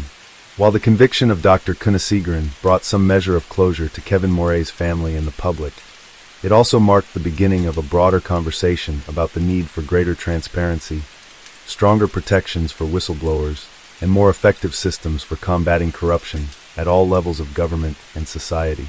In the years that followed, Malaysia saw a wave of reform, with increasing efforts to root out corruption from all sectors. The case of Kevin Moret became a rallying cry for those fighting for a more just and transparent Malaysia, a country where the law could be relied upon to protect the innocent, no matter their station in life. For his family, friends, and colleagues, Kevin Moret would never be forgotten. His legacy as a dedicated public servant, a man who risked everything for the pursuit of justice, lived on. His death, while tragic, was not in vain. It sparked change, and it ensured that his fight for a better, more just Malaysia would be carried on by those who had known and admired him. Story 5. In 2015, a disturbing crime occurred in the bustling city of Fuzhou, Fujian Province, China, involving a young man named Wu Xiyu. Born on November 6, 1992, Wu came from a middle-class family and was a student at Peking University, one of China's most prestigious institutions. From the outside, Wu appeared to be a model student with a bright future ahead of him. However, beneath his academic achievements and outward success, a dark resentment was brewing. Wu's relationship with his mother, Xie Tianqin, had always been strained. Xie Tianqin was a strong-willed and ambitious woman, determined to provide her only son with the best opportunities in life. She worked tirelessly to support Wu's education and ensured that he attended one of the most elite universities in China. However, her devotion to her son's success came with a heavy cost. Over the years, Wu had grown to resent her relentless pursuit of his academic and personal success. He viewed her as overbearing and controlling, feeling that she had stifled his independence and placed immense pressure on him to meet her high expectations. Despite being in his early 20s and attending a prestigious university, Wu felt trapped by his mother's expectations. He became increasingly frustrated with the lack of freedom he believed she imposed on him, and his resentment toward her began to build. The emotional toll of their relationship had begun to manifest in Wu's personal life. He struggled with feelings of anger and helplessness, feeling that no matter what he achieved, it was never enough to satisfy his mother's insatiable demands. Over time, these feelings of frustration morphed into something darker. Wu felt as though his mother's constant presence in his life was a form of imprisonment, a barrier that prevented him from pursuing his own desires and dreams. He began to fantasize about escaping the suffocating grip she had on him. It was within this mindset that he began to entertain a disturbing idea. If he could eliminate her, he could finally live his life on his own terms, free from the constant burden of her expectations. The decision to murder his mother did not come overnight. It was a carefully calculated and chilling plan that Wu set in motion over the course of several months. He knew that killing her would not be an easy task, and he would need to cover his tracks if he hoped to get away with it. He meticulously planned every detail of the murder, from the location to the means by which he would carry it out. On July 10, 2015, Wu invited his mother to his residence in Fuzhou under the pretense of discussing his future plans. He told her that he wanted to share some important decisions about his life and education. Xie Tianqin, ever the concerned and dutiful mother, agreed to meet with him, believing it was simply another one of her son's moments of introspection. Little did she know that this meeting would mark the end of her life. Once Xie Tianqin arrived at Wu's residence, he lured her into a false sense of security by engaging her in a conversation about his future. He convinced her that the meeting was an opportunity for them to bond and talk about his plans after graduation. But Wu's mind was already made up. Without warning, he attacked his mother, striking her repeatedly with a dumbbell bar. The blunt force trauma caused fatal injuries, and Xie Tianqin's life was brutally cut short. After her death, Wu showed little emotion. His cold detachment was evident as he moved to conceal the body. He wrapped it in several layers of plastic and activated carbon to mask the odor of decomposition. Wu had planned for the body to remain hidden, and his next steps were part of a well-thought-out strategy to deceive others.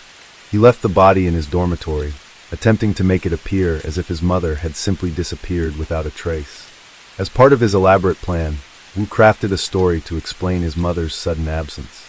He informed family members and close friends that Xie Tianqin had gone abroad with him to further his education.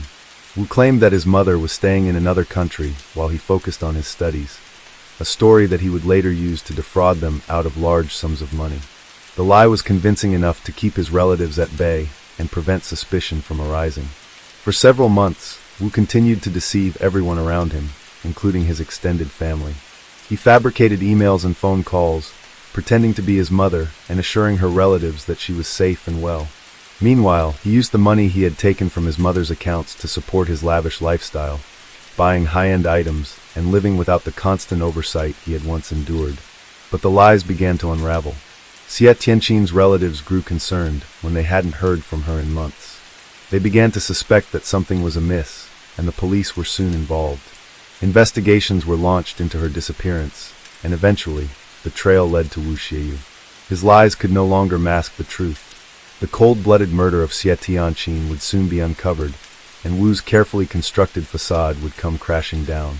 The search for Xie Tianqin, and the subsequent investigation into her murder, would reveal the extent of Wu's deception.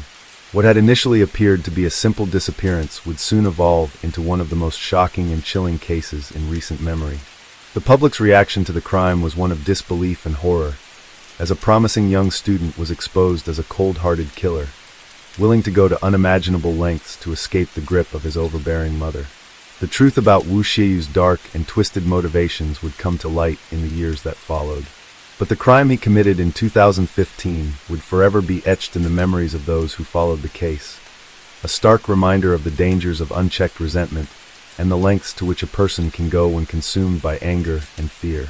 The investigation into Xie Tianqin's disappearance took a crucial turn when relatives started questioning the story Wu had concocted about her going abroad.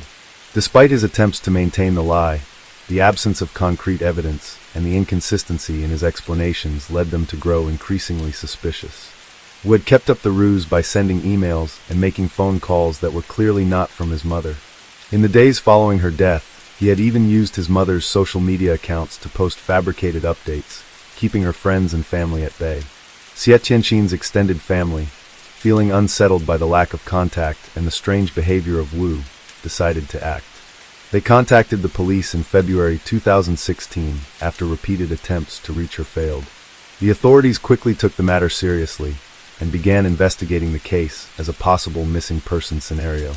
Wu, fearing that his secret was on the verge of being exposed, continued to lie and feign ignorance of his mother's whereabouts. The police, determined to find the truth, began to look into Wu's activities, starting with his financial transactions. It didn't take long for investigators to discover that Wu had been withdrawing large sums of money from his mother's bank accounts since her supposed departure. In addition, he had been living a life of luxury, far beyond what his modest student status would normally allow. The pattern of financial irregularities immediately raised red flags, and it was clear that something was terribly wrong. The investigation expanded to include interviews with Wu's friends and classmates. Many spoke of his unusual behavior in the months leading up to his mother's disappearance. Some noted that he had become increasingly distant, while others mentioned that he seemed to be acting unnervingly calm about the whole situation. This led detectives to focus more intently on Wu as their prime suspect.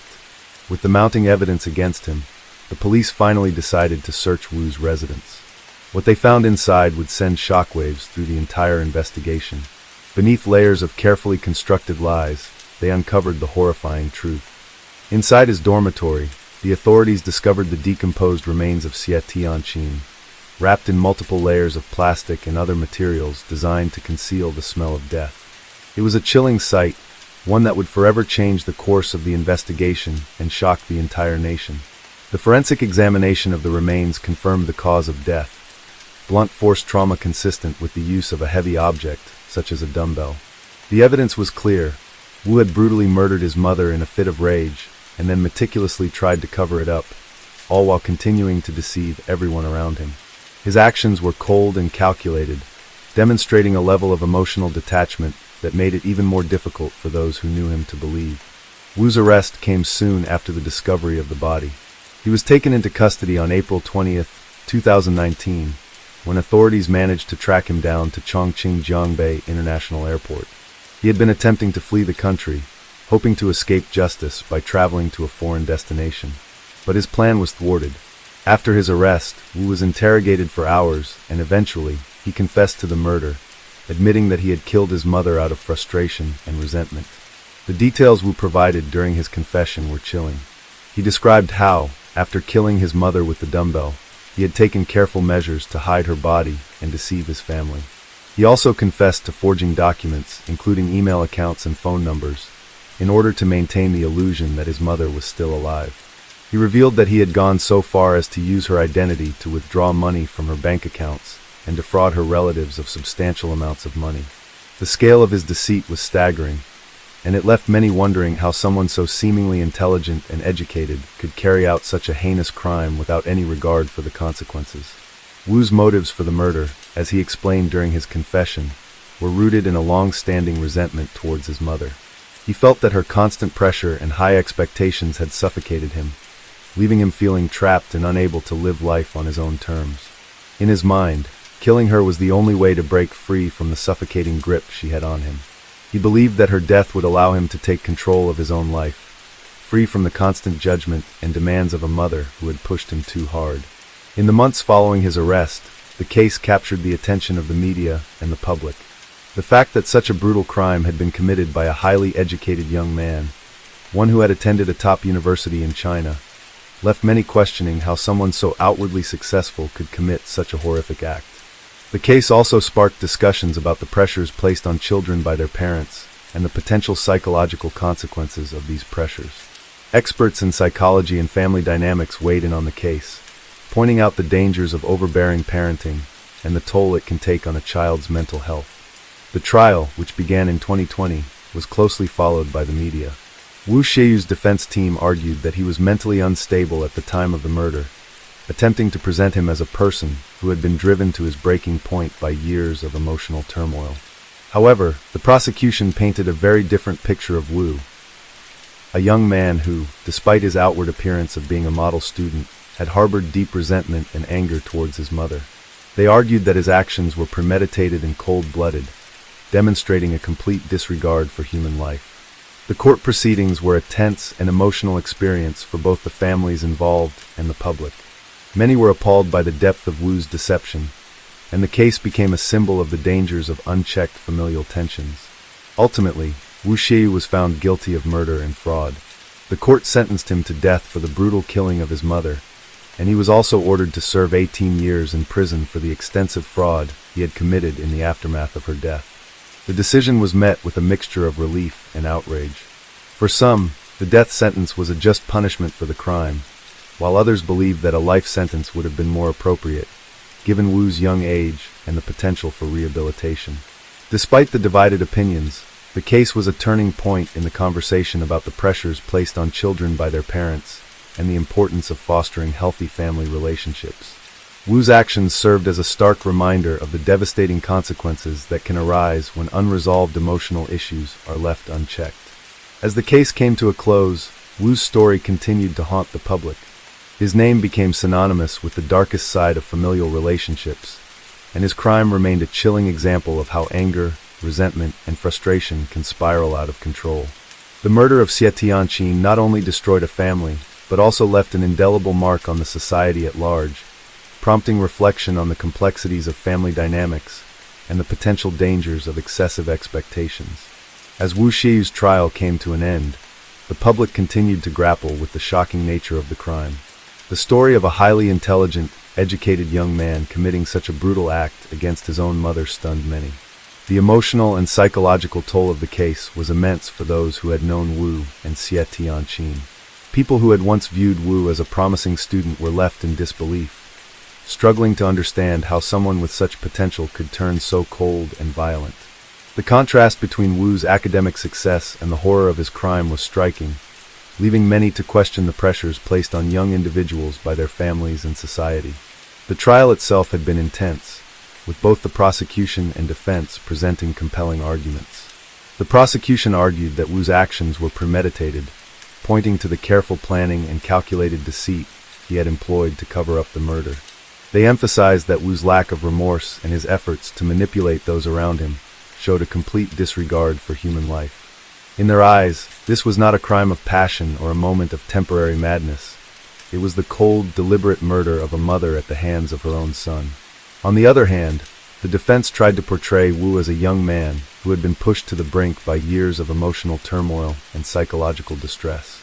They suggested that the intense pressure he felt from his mother's high expectations had gradually eroded his mental health, leading to an emotional breakdown that resulted in the tragic murder.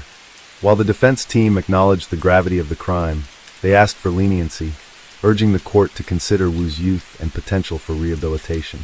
They argued that the death penalty was too harsh a punishment for someone who was still in the early stages of adulthood. Despite the defense's plea for a reduced sentence, the court found Wu guilty on all charges.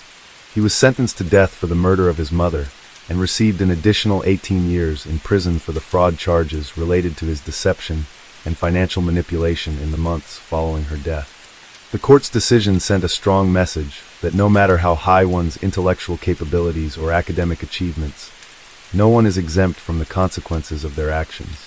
While some supported the verdict, believing that justice had been served, others were torn. They questioned whether the severity of the punishment was truly appropriate for someone as young as Wu, who had made a grave mistake in the heat of a deeply psychological struggle. Yet, as the evidence presented during the trial suggested, Wu's actions were not impulsive.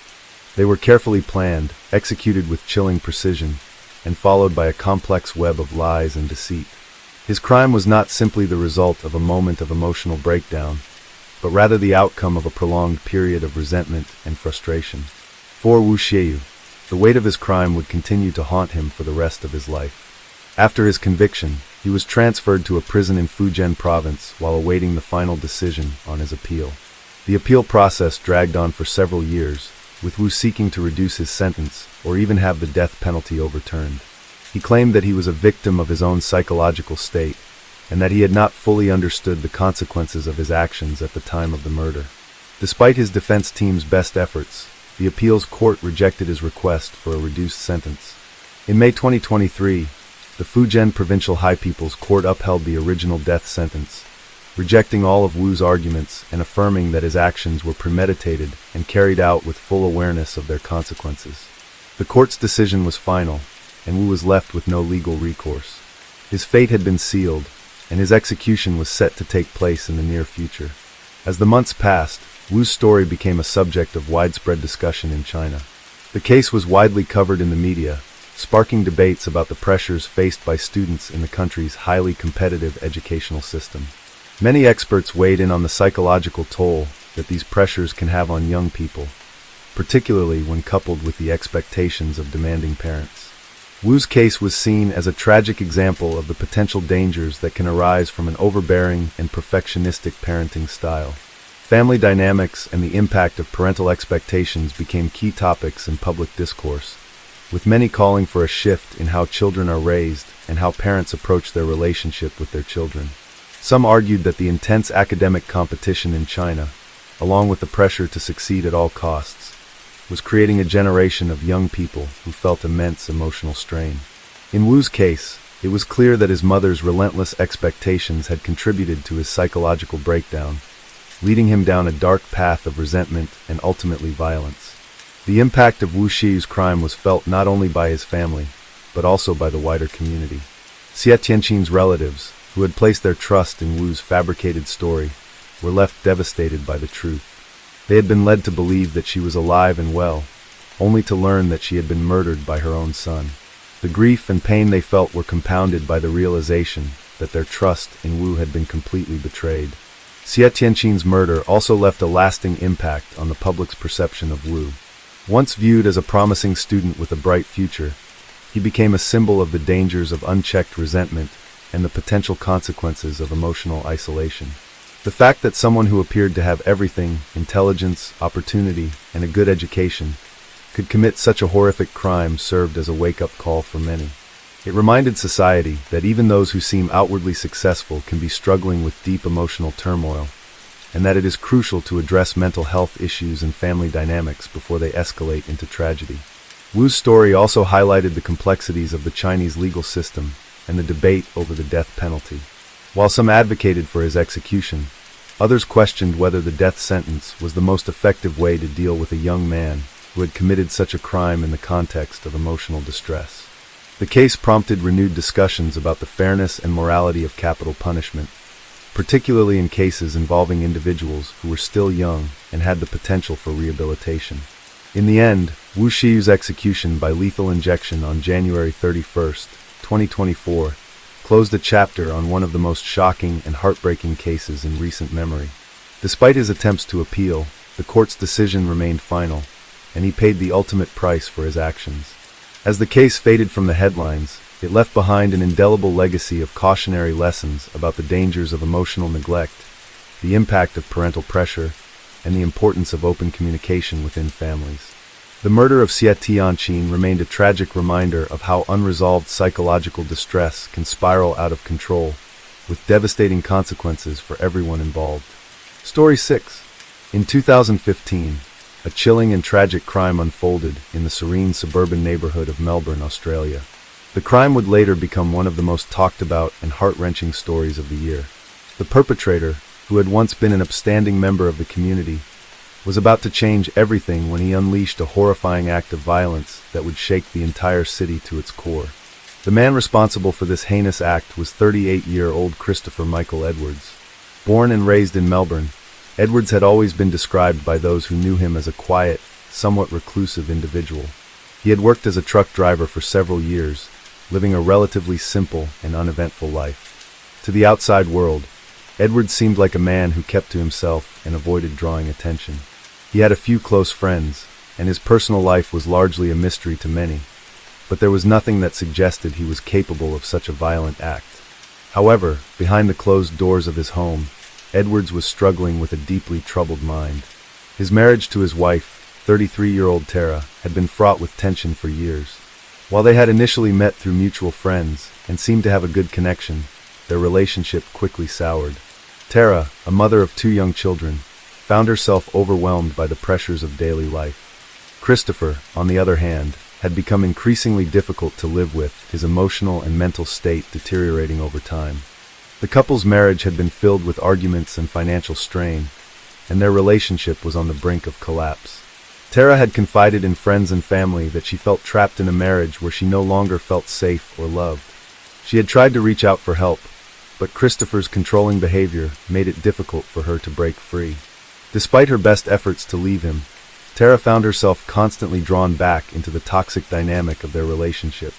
Edwards had become possessive and paranoid, accusing her of infidelity and accusing her of plotting to leave him. On the night of November 26, 2015, a tragedy occurred that would shatter the lives of everyone involved. Christopher Edwards, seemingly unable to cope with the mounting pressures in his personal life, snapped. In a fit of rage, he brutally attacked his wife Tara inside their home. The details of what exactly transpired that night remain unclear, but what is known is that Tara Edwards met a horrific and violent end. Christopher, in an uncontrollable burst of anger, struck her multiple times with a blunt object before strangling her to death. After killing his wife, Edwards took the body and disposed of it in a nearby creek, attempting to hide his crime. He thought that by getting rid of Tara's remains, he could cover his tracks and avoid detection.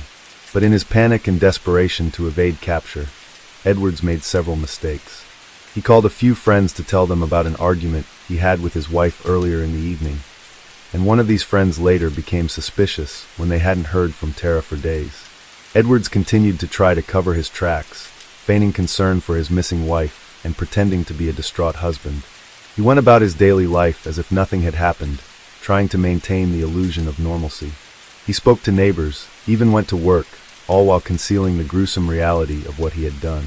The investigation into Tara's disappearance began a few days after she was last seen. Police were initially perplexed, as there was little evidence to suggest any foul play. Christopher, however, continued to paint a picture of an ordinary, troubled marriage, which added to the confusion. Tara's friends and family began to grow increasingly worried as the days passed without any sign of her. They knew something was wrong and refused to believe that she had simply run away, especially with 2 young children at home. As the investigation progressed, a few key pieces of evidence started to emerge, casting doubt on Edwards' version of events. One of the first breakthroughs came when Tara's friends contacted police to report that they had heard from Edwards in the days after her disappearance. They had noticed that he seemed unusually calm, almost detached, when discussing Tara's absence. His behavior, they said, was inconsistent with someone who had just lost their spouse. Detectives also began to scrutinize Edwards' phone records and found something telling. He had made several calls to his wife's phone after she had been killed, even though she was no longer alive to answer. This inconsistency raised suspicions, prompting authorities to take a closer look at his movements and behavior leading up to and following Tara's disappearance. Upon further investigation, it was revealed that Edwards had been involved in several financial transactions that suggested he was trying to cover his tracks and create an alibi. Despite the mounting evidence, Edwards initially continued to deny any involvement in his wife's death. However, as police gathered more and more information, the walls began to close in on him. Investigators uncovered key pieces of forensic evidence that linked him directly to the crime scene. There were traces of Tara's blood found in the house, as well as forensic evidence that indicated she had been assaulted before her death. Finally, the truth began to emerge. Christopher Edwards was arrested on charges of murder, and the full extent of his crime was revealed. In a statement to the police, he admitted to killing his wife in a fit of rage, claiming that he had been consumed with jealousy and anger after an argument over their failing marriage. He said that he had lost control and acted out of a deep sense of betrayal. The murder of Tara Edwards was a devastating tragedy that left her family, friends, and community reeling. She was a mother, daughter, and friend, someone who had been loved by many. Her brutal death left a permanent scar on the lives of those who knew her. In the weeks following her murder, tributes poured in from all corners of Melbourne, as people expressed their grief over the loss of a vibrant woman whose life was taken far too soon. Christopher Edwards' arrest sent shockwaves through the community, as many had believed he was simply a man struggling with the pressures of family life. His crime, however, exposed a dark side of a man who had allowed anger and jealousy to consume him, ultimately leading him to commit an unforgivable act. What was once a seemingly normal suburban family was torn apart by a senseless act of violence, leaving behind a wake of pain, loss, and unanswered questions.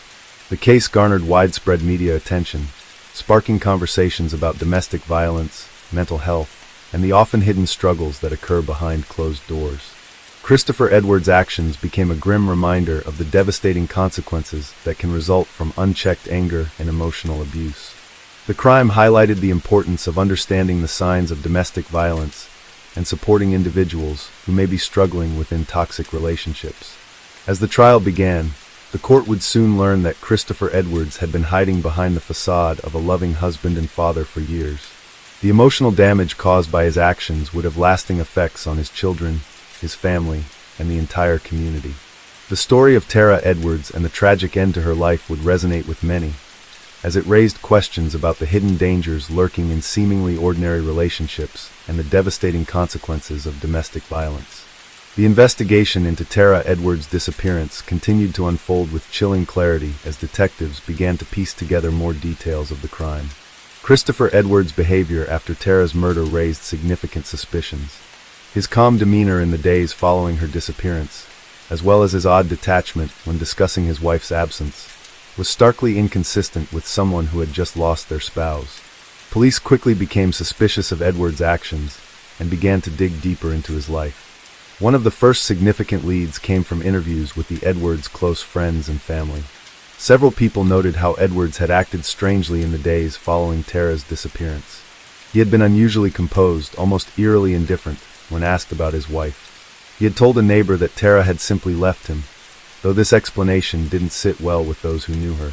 Tara was a dedicated mother who would never leave her children behind, especially without any word or explanation. As the investigation continued, police began to gather evidence that contradicted Edwards' claims.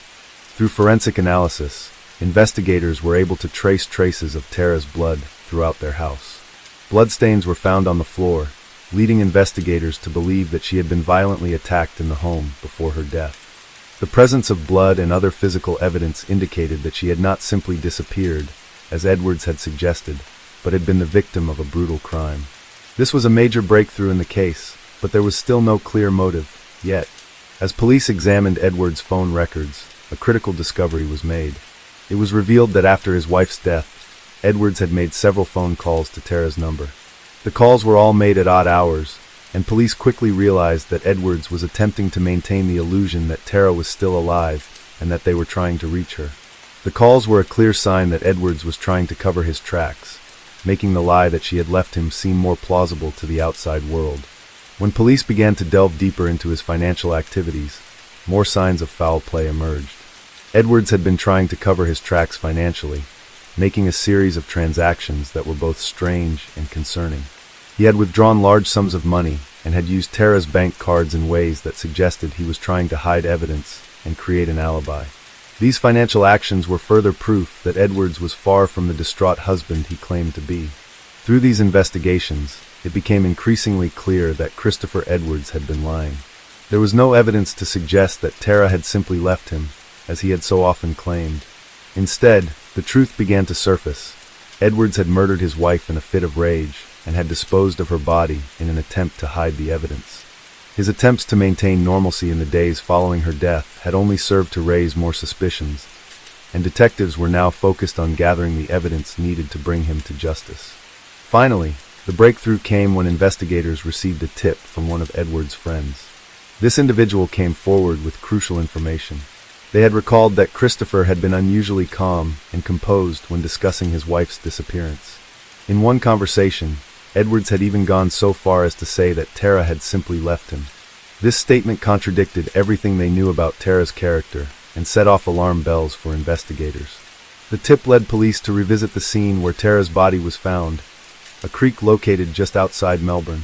The area had initially seemed like an unlikely place to find a body, but new forensic evidence uncovered by the team painted a different picture.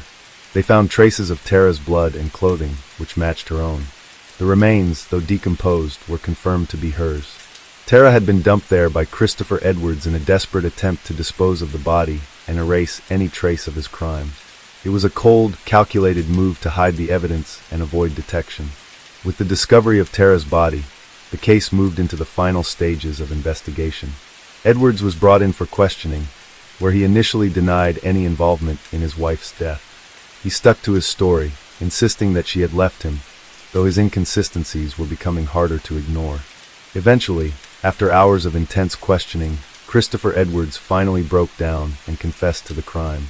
In a chilling and emotionless confession, Edwards explained how he had killed Tara after a heated argument. He admitted to attacking her with a blunt object before strangling her to death in a fit of jealousy and anger. He spoke about his deep resentment toward her and how he had felt betrayed by her refusal to comply with his demands and expectations. Edwards revealed that he had planned the murder in advance, taking steps to cover his tracks and hide the evidence of his crime. Edwards explained that he had disposed of Tara's body in the creek in an attempt to make it appear as if she had simply disappeared.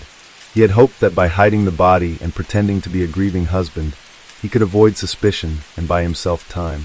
He had even called his friends and family, pretending to be concerned about his wife's whereabouts, while secretly knowing exactly what had happened to her.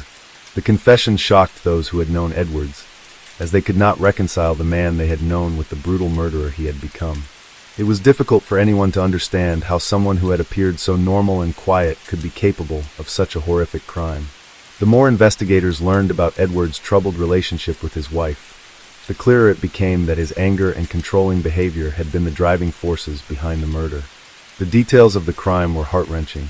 Tara Edwards had been the victim of years of emotional and psychological abuse, and her tragic end was a consequence of Christopher's inability to control his jealousy, rage, and insecurity.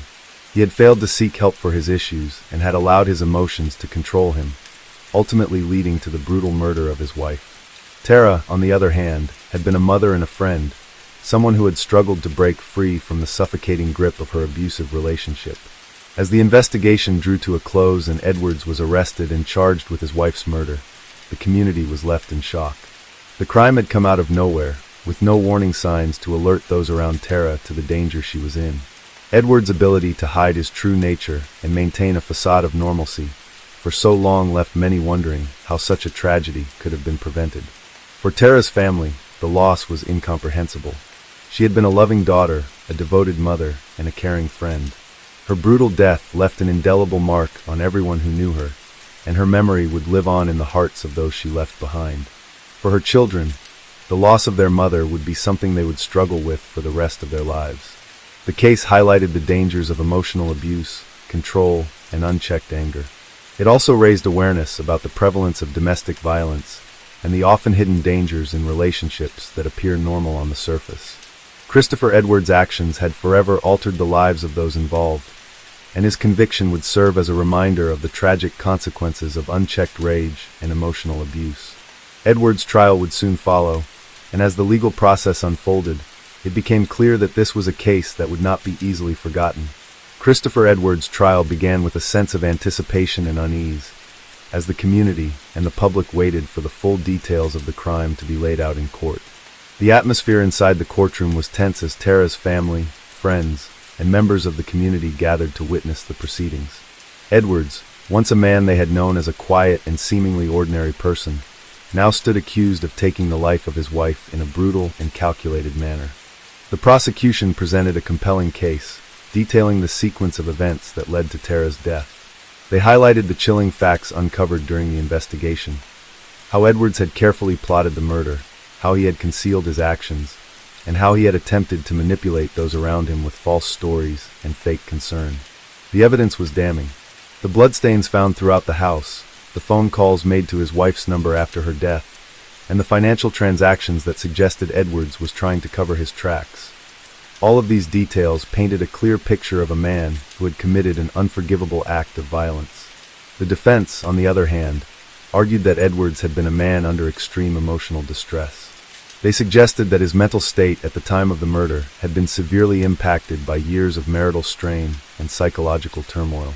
They portrayed him as a man who had snapped in a moment of uncontrollable rage, unable to process the overwhelming emotions that had been building up for months. They sought to minimize his actions by emphasizing his apparent remorse after the crime and his eventual confession to the authorities. Throughout the trial, Edwards sat quietly in the courtroom, his face often unreadable. He seemed detached from the proceedings, offering little in terms of emotion or reaction. Some witnesses described him as appearing almost cold, with his eyes occasionally cast downward, as though lost in his own thoughts. This lack of visible emotion only added to the eerie nature of the case, making it difficult for many to fully grasp the horror of what he had done. As the trial progressed, Tara's family took the stand to testify about the woman they had lost. Her mother, father, and close friends spoke about Tara's kind heart, her dedication to her children, and the love she had shown to those around her. They shared memories of the vibrant woman she had been, someone who had fought tirelessly to provide for her family, even in the face of adversity. Their testimonies were a stark contrast to the cold reality of the man responsible for her death. Tara's mother, in particular, was visibly shaken as she recalled her last moments with her daughter. She spoke of how Tara had confided in her about the difficulties in her marriage, how she had tried to leave Edwards multiple times, but had always been drawn back by his manipulative behavior. Tara's mother described how she had tried to support her daughter, offering words of encouragement and love, but Tara had felt trapped in a relationship that had grown increasingly toxic. Her mother's words were a painful reminder of the emotional and psychological abuse Tara had endured before her death. Tara's children, though too young to fully comprehend the tragedy, were left with the burden of losing their mother in such a violent and senseless manner. The court had no access to their testimony, but their presence in the hearts of everyone involved in the case was undeniable. They had been left without the love and guidance of their mother, a loss that would stay with them for the rest of their lives. The tragedy of Tara's death had a ripple effect that would continue to reverberate through the years, affecting not only her family, but also the community as a whole. In contrast, Edward's family and friends were left in disbelief. Many of them could not reconcile the man they had known with the monster who had committed such an atrocity.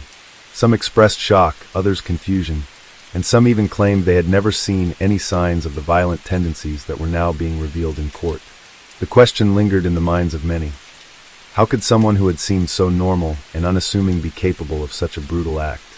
The prosecution argued that Edward's actions were the result of deep-seated anger and jealousy, exacerbated by years of controlling and abusive behavior toward Tara.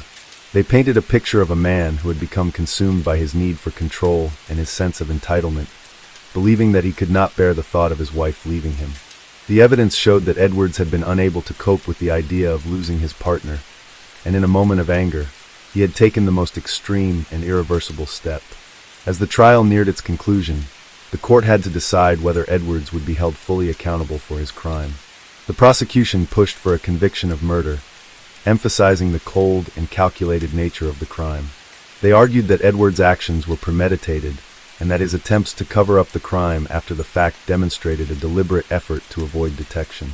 His lack of genuine remorse or emotion during the trial only further solidified the prosecution's argument that this was a crime of malice, not an impulsive act of passion.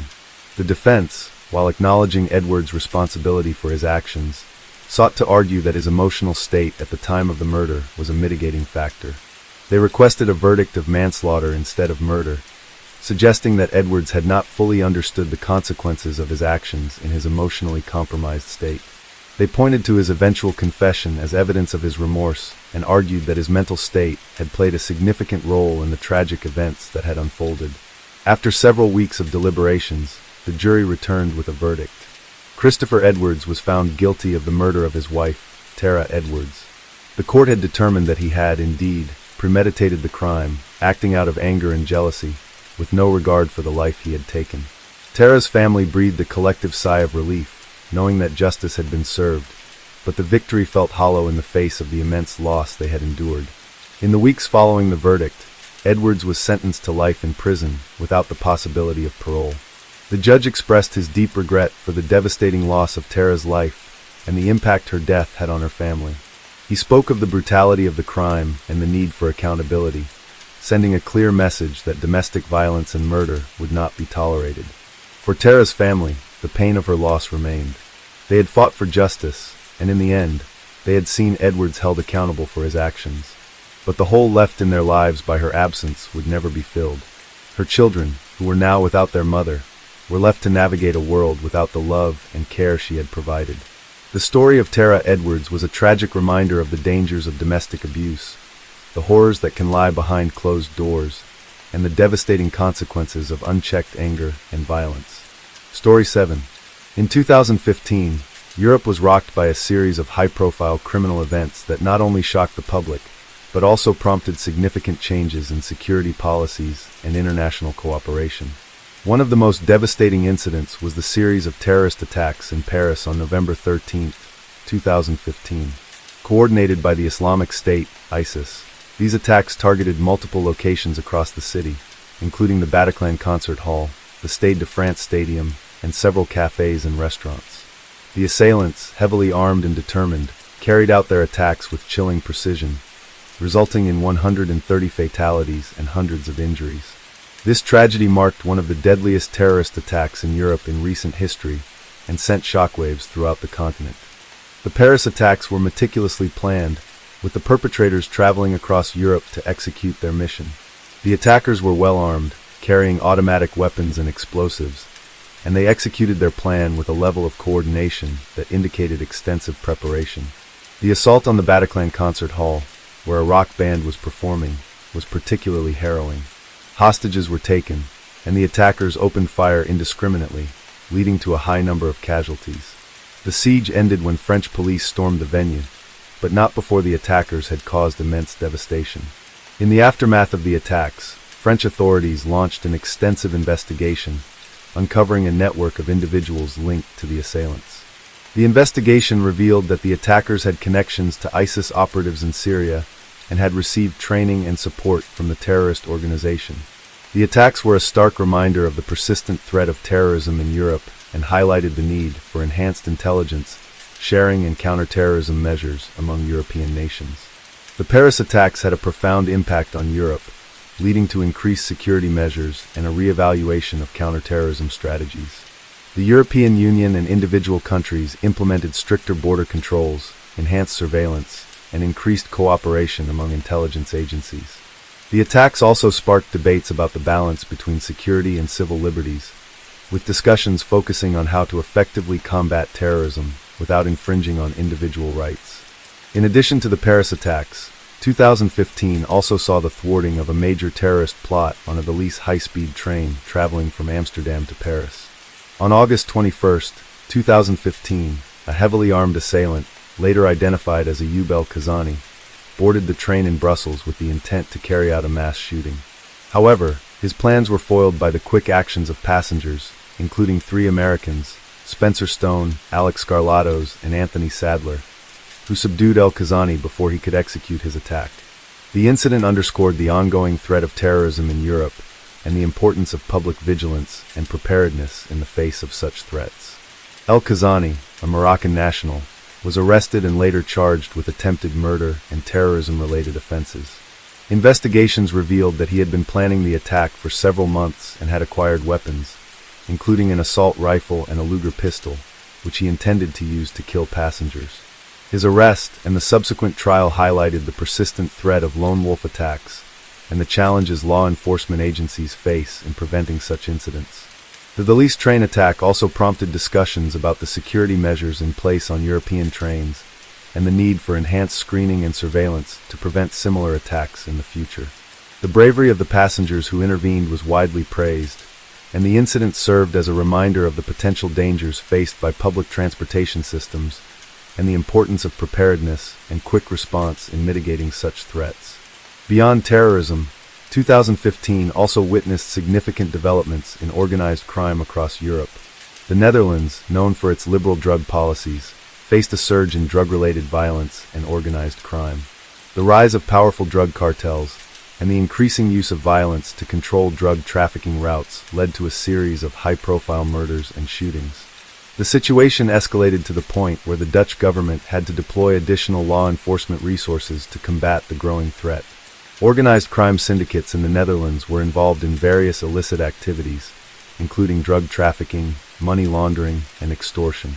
The competition among these groups for control over drug markets and trafficking routes led to violent confrontations and a significant increase in criminal activities. The Dutch authorities responded by implementing stricter laws and regulations, enhancing police presence in affected areas, and increasing international cooperation to dismantle these criminal networks. The rise of organized crime in the Netherlands also had broader implications for European security. The activities of these criminal groups often crossed national borders, affecting neighboring countries and requiring coordinated efforts to address the issue. The situation highlighted the need for a unified approach to combating organized crime in Europe, involving law enforcement agencies, policymakers, and international organizations working together to tackle the root causes and manifestations of such criminal activities. In the United Kingdom, 2015 was marked by the conviction of several individuals involved in large-scale drug trafficking operations. The National Crime Agency, NCA, reported a significant increase in the number of drug-related arrests and convictions, reflecting the growing challenge of combating drug-related crime in the country. The NCA's efforts were part of a broader strategy to disrupt and dismantle organized crime groups operating within the UK. The convictions were the result of extensive investigations and operations carried out by the NCA in collaboration with local police forces and international partners. These operations targeted key figures within drug trafficking organizations and aimed to disrupt the supply chains of illegal drugs entering the UK. The successful convictions were seen as a significant step in the fight against organized crime and demonstrated the effectiveness of coordinated law enforcement efforts. The rise in drug-related crime in the UK also prompted discussions about the effectiveness of current drug policies and the need for comprehensive strategies to address the root causes of drug abuse and trafficking. There was a growing recognition that a multifaceted approach involving prevention, treatment, and enforcement was necessary to effectively combat the complex issue of drug-related crime. In Italy, 2015 saw the conviction of several individuals involved in the infamous 'Ndrangheta crime syndicate, one of the most powerful and secretive criminal organizations in Europe. The convictions were the result of a lengthy investigation that uncovered the syndicate's extensive involvement in drug trafficking, extortion, and money laundering. The trial was hailed as a significant victory in the fight against organized crime in Italy. The 'Ndrangheta's operations were not limited to Italy. The organization had established a strong presence in several European countries, including Germany and the Netherlands, and was involved in various illicit activities across the continent. The convictions in 2015 were seen as a major blow to the syndicate's operations and a testament to the effectiveness of international cooperation in combating organized crime. The Italian government's efforts to combat the 'Ndrangheta were part of a broader strategy to address organized crime in the country, which included strengthening law enforcement agencies, enhancing legal frameworks, and increasing public awareness of the dangers posed by such criminal organizations. The convictions in 2015 were a significant step forward in this ongoing battle. These events in 2015 highlight the diverse and evolving nature of criminal activities in Europe, ranging from terrorist attacks to organized crime syndicates. They underscore the need for robust security measures, international cooperation, and public vigilance to effectively combat and prevent such crimes. The lessons learned from these incidents have shaped policies and strategies in Europe, aiming to create a safer environment for all citizens. The year 2015 continued to test Europe's resolve in the face of increasing security threats. In the aftermath of the Paris attacks, the European Union began to take bold steps toward addressing the growing dangers of terrorism and transnational crime. Counterterrorism agencies across Europe ramped up efforts to detect and thwart potential attacks, leading to a series of operations that targeted individuals and networks linked to extremist groups like ISIS. As part of a broader strategy, European law enforcement agencies coordinated with intelligence services from the United States, Middle Eastern countries, and other international allies. The goal was to dismantle terrorist cells operating across the continent and prevent future attacks. Within a month of the Paris attacks, authorities in Brussels uncovered a vast network that connected ISIS operatives in Belgium, France, and Syria. The discovery of this network highlighted the persistent threat of foreign fighters and the complexities of countering terrorism that operated on such an international scale. In Belgium, the aftermath of the attacks led to a series of high-profile raids and arrests, particularly in the Molenbeek district of Brussels, which had become notorious for being a hotbed of radicalization. The Belgian authorities were under intense pressure to address the issue of extremism within their borders, and the events following the Paris attacks marked a turning point in how the country approached domestic terrorism. Molenbeek was home to several of the individuals involved in the Paris attacks, including the Abdeslam brothers, who played a significant role in the planning and execution of the strikes. Salah Abdeslam, one of the last surviving members of the terrorist cell, was eventually captured in March 2016 in the same district, an arrest that was widely considered a major breakthrough in the fight against ISIS-linked terrorism. While Belgium faced intense scrutiny over its inability to prevent the attacks, the wider European response to the crisis became increasingly focused on countering extremist ideology, increasing surveillance, and improving intelligence sharing among EU member states.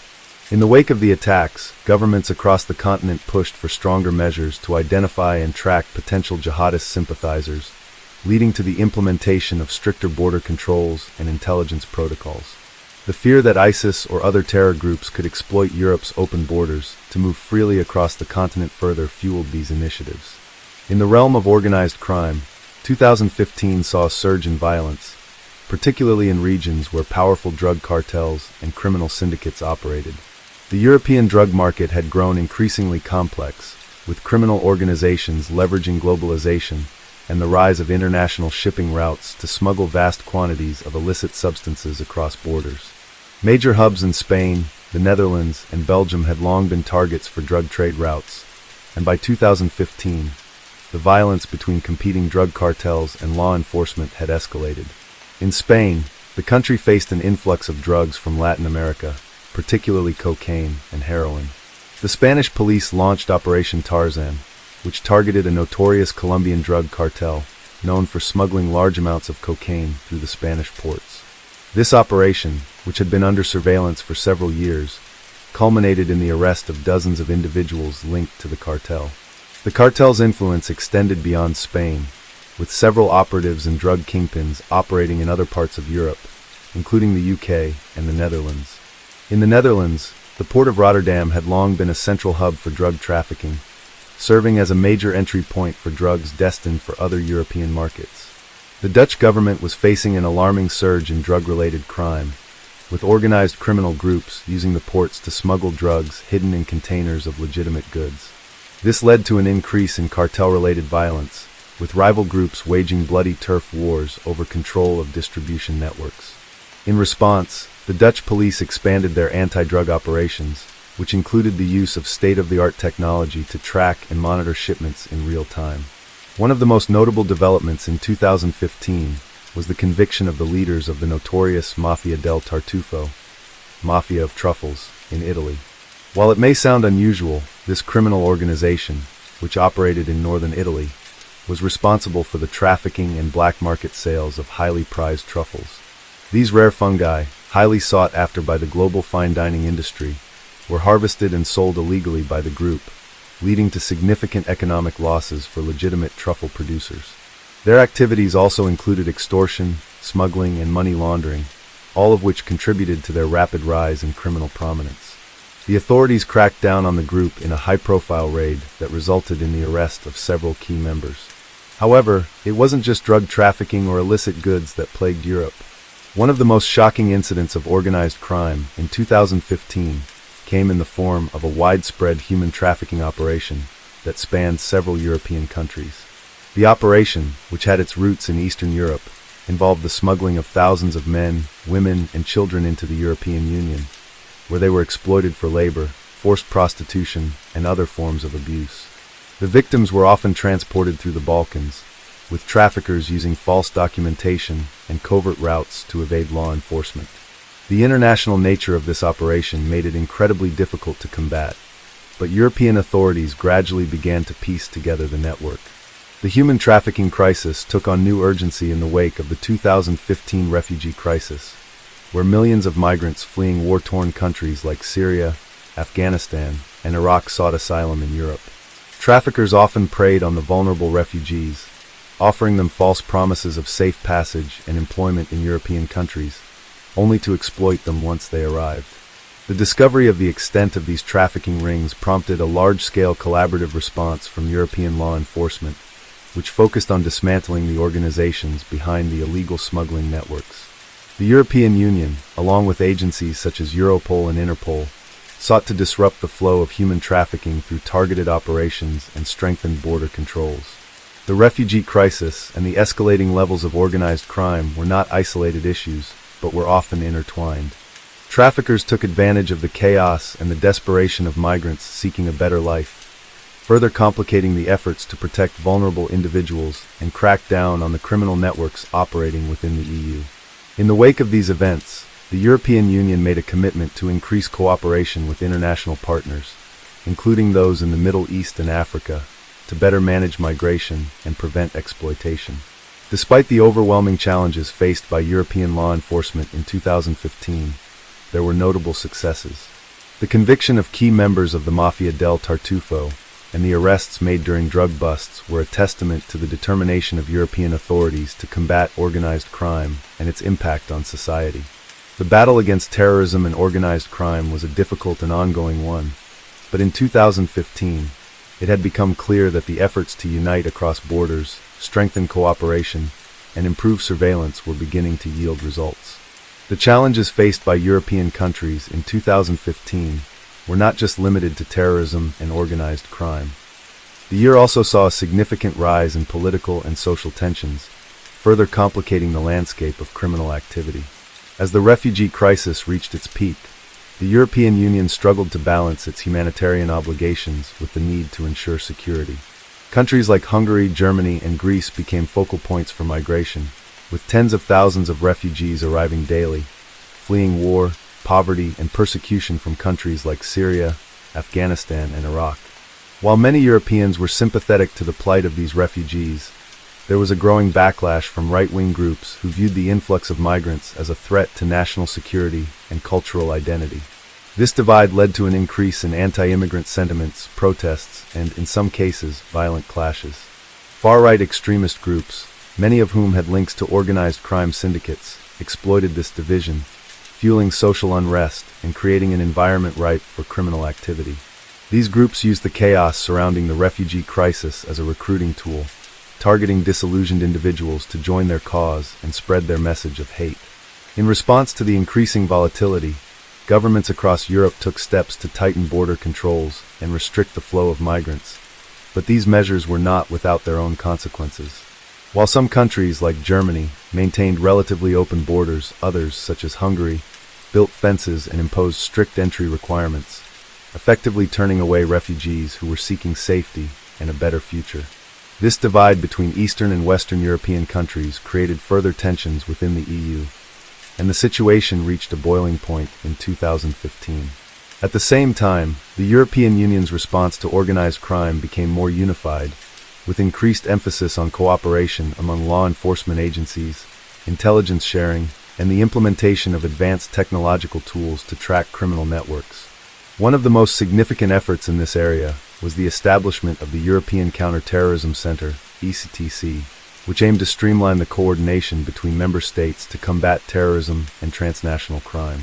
The ECTC was responsible for overseeing joint operations, gathering intelligence, and ensuring that European countries could respond quickly to emerging threats. But while there was progress in countering terrorism and organized crime, the situation in Europe was far from stable. The attacks in Paris, the foiled train assault in Belgium, and the persistent threats of ISIS and other extremist groups continued to loom large. Each new attack or thwarted plot was a reminder that Europe was still very much in the crosshairs of international terror organizations. Beyond the headlines, 2015 also marked a significant shift in the way Europe approached cybercrime. As digital technologies continued to evolve, so too did the tactics used by criminals. Cyber attacks and data breaches became more frequent and more sophisticated, targeting everything from government institutions to multinational corporations and individuals. The dark web, a hidden part of the internet that allows for anonymous transactions, became a marketplace for illegal goods and services, including weapons, drugs, and even human trafficking. European law enforcement agencies, including Europol, began to focus more resources on tracking down cybercriminals and disrupting these networks, but the global nature of cybercrime made it a difficult battle to win. In addition to traditional criminal activity, European authorities were also grappling with the rise of financial crime in 2015. The increasing sophistication of money laundering techniques, combined with the continued growth of online financial services, created new challenges for regulators and law enforcement agencies. Criminal organizations were using increasingly complex methods to launder illicit funds, often hiding the origins of their money through shell companies, fake charities, and other fraudulent schemes. The infamous Panama Papers leak in 2015 exposed the extent to which wealthy individuals and corporations were using offshore tax havens to hide billions of dollars in assets, often circumventing tax laws and regulations in their home countries. This financial crime, often linked to organized crime syndicates, further undermined the integrity of European economies. Governments were forced to respond with stricter financial regulations and increased surveillance of financial transactions. The European Union introduced new anti-money laundering directives aimed at increasing transparency in financial systems and tightening controls on international financial transactions. These measures were aimed at disrupting the flow of illicit funds and ensuring that criminals could no longer hide behind the complex structures of the global financial system. One of the most shocking revelations of 2015 came from the United Kingdom, where a series of high-profile money laundering schemes were exposed, implicating prominent banks and financial institutions. These revelations sparked a public outcry, with citizens demanding greater accountability from their governments and financial institutions. Investigations into the so-called Panama Papers scandal revealed that several banks and law firms were complicit in facilitating tax evasion and money laundering for some of the world's wealthiest individuals and corporations. In the midst of these challenges, law enforcement agencies across Europe also had to contend with the rise of cyber-terrorism. Hackers aligned with terrorist organizations were using the internet to recruit, radicalize, and communicate, making it difficult for authorities to track their activities. In some instances, terrorists used social media platforms to incite violence, spreading propaganda and encouraging lone wolf attacks. These new forms of cyber-terrorism added another layer of complexity to an already tense and volatile security landscape. Yet, even amid the chaos, there were moments of triumph. In 2015, European authorities were able to make significant arrests and dismantle several major criminal organizations. The arrest of Salah Abdeslam, the key suspect in the Paris attacks, was a major victory in the global fight against terrorism. Similarly, European Union cooperation led to the conviction of several notorious drug lords and members of organized crime syndicates operating in multiple countries. These victories served as reminders that while the challenges of 2015 were significant, the resolve of European law enforcement to confront these issues was equally strong. By the end of 2015, the landscape of European crime had been forever altered. Terrorism, organized crime, financial crime, and cyber threats had become deeply intertwined, with each issue feeding into the other. The year had highlighted the need for continued vigilance, cooperation, and adaptation in the face of an ever-evolving threat landscape. As Europe moved into 2016, the lessons learned in 2015 would continue to shape the continent's approach to security, crime prevention, and international cooperation. The challenge was far from over, but Europe had shown that, even in the face of overwhelming adversity, it would stand united in its fight for safety and justice. Story 8.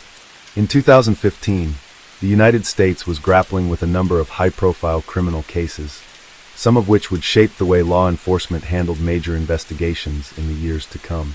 One such case that captivated the nation was the murder of a prominent New York businessman, Robert McKeon. McKeon, a well-known real estate mogul with ties to several influential figures in the city, was found dead in his penthouse apartment on the Upper East Side. The investigation into his death would become one of the most complicated and controversial cases of the year, with numerous twists, turns, and a cast of potential suspects who ranged from business associates to family members. Robert McKeon had built a successful empire in New York City's competitive real estate market.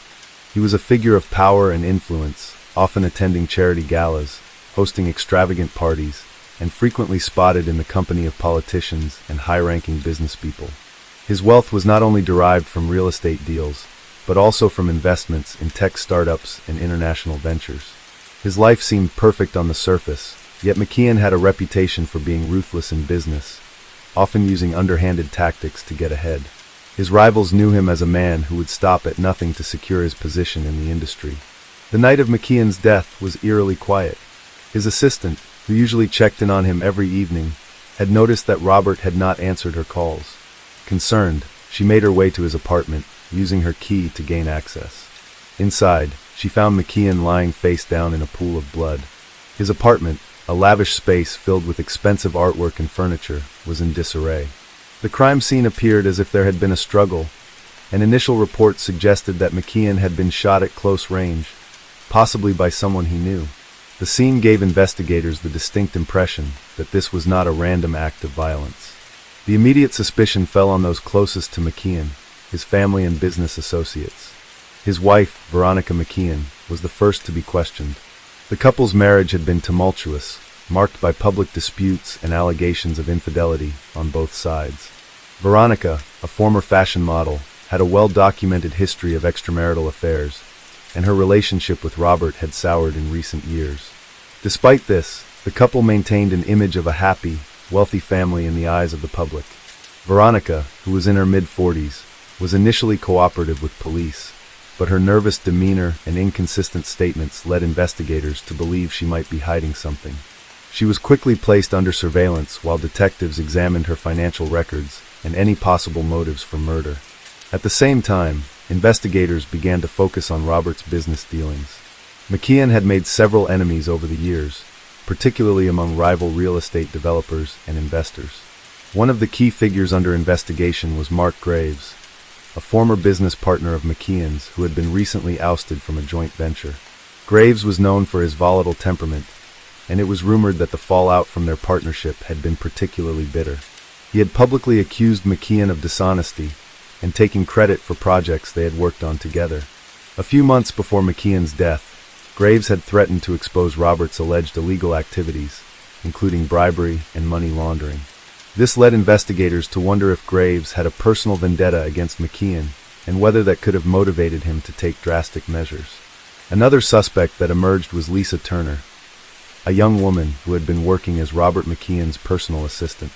Turner, a college graduate with a bright future, had been employed by McKeon for several years, during which time she had grown close to him. Sources close to the couple suggested that Turner had developed an emotional attachment to Robert, and there were whispers about an affair between the two. However, Turner adamantly denied any romantic involvement with her boss.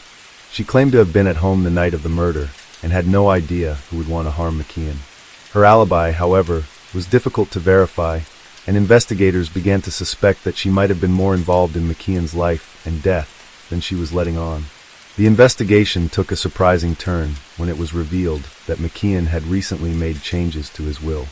The updated document left a significant portion of his estate to a charitable foundation he had founded years earlier, which focused on helping underprivileged children in the city.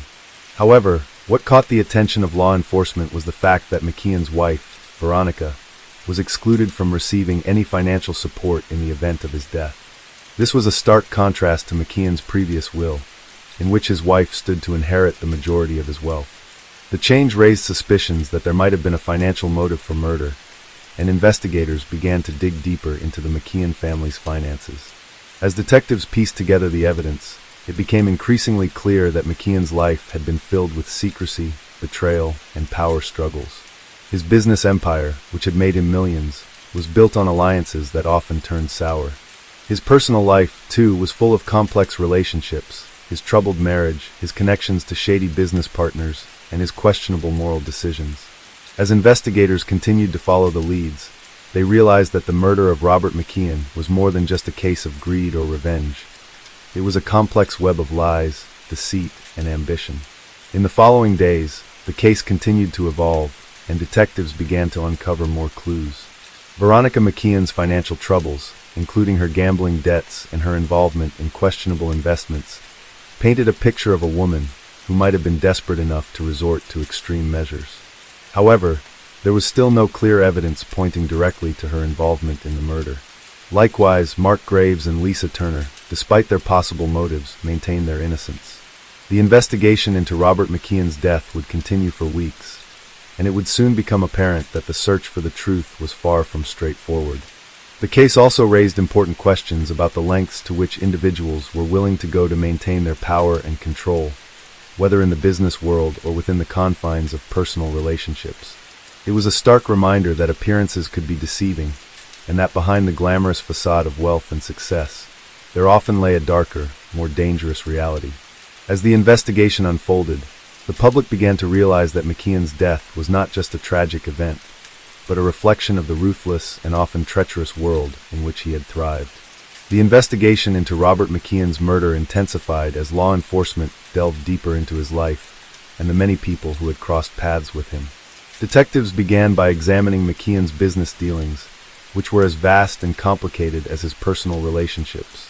His real estate empire had been built on risky investments, often involving shady dealings and murky partnerships. McKeon was known for playing hardball, and it wasn't uncommon for him to use aggressive tactics to force others out of deals that he had set his eyes on. A number of his former partners had fallen on hard times after McKeon had either outbid them or taken credit for their ideas. This led investigators to consider the possibility that McKeon's murder was not a crime of passion, but a carefully planned retaliation by one of his disgruntled partners. Among the many potential suspects was Mark Graves, McKeon's former business partner, who had been forced out of a lucrative deal just months before the murder. Graves was not only financially devastated by the break, but he had also lost the respect of many in the business world due to McKeon's public disparagement of him. Investigators discovered that Graves had been seeking revenge for what he saw as a betrayal. His social media posts, interviews, and financial statements painted a picture of a man with both the means and the motive to act against McKeon. Graves had publicly accused McKeon of underhanded business practices, and there were rumors that he had made threats about McKeon's future in the industry. Graves' alibi, however, was solid. On the night of the murder, he had been in his office working late on a project that was expected to bring in a significant amount of revenue.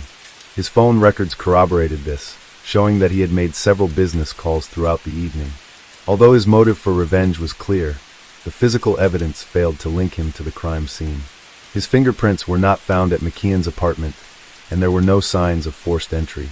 It appeared that if Graves were involved, he had either hired someone to carry out the murder or had somehow found a way to evade detection. Next on the list of suspects was Lisa Turner, McKeon's personal assistant. Turner was not only a trusted employee, but also someone who had been by McKeon's side for years. Investigators found it strange that she had been the last person to see McKeon alive, yet her alibi was unsubstantiated. Turner claimed to have been at home with her fiancé, but no one could verify her whereabouts with certainty. Her relationship with McKeon had always been professional, or so it seemed. But there were whispers among McKeon's colleagues that Turner may have been more involved in her boss's life than anyone knew. A few weeks before the murder, Turner had requested a significant raise, and McKeon had turned her down, which had led to tension between them. Some believed that Turner's request for a raise had stemmed from a deeper frustration with her personal situation. Others speculated that she had been infatuated with McKeon and had hoped that he would reciprocate her feelings, a theory supported by her emotional outbursts during the police interview. Detectives also looked into Turner's financial records and found that she had made several unusual transactions. Small but frequent deposits had been made to her bank account, which investigators initially thought could be linked to her personal relationships or debts. Upon further examination, they discovered that some of these transactions originated from offshore accounts, which was highly suspicious. Turner had also been spending large sums of money, buying expensive items such as jewelry and designer clothes. It was clear that she had been living beyond her means. When asked about these expenses, Turner claimed that the money was a gift from her fiancé, but investigators could not find any evidence of these gifts in her fiancé's financial statements.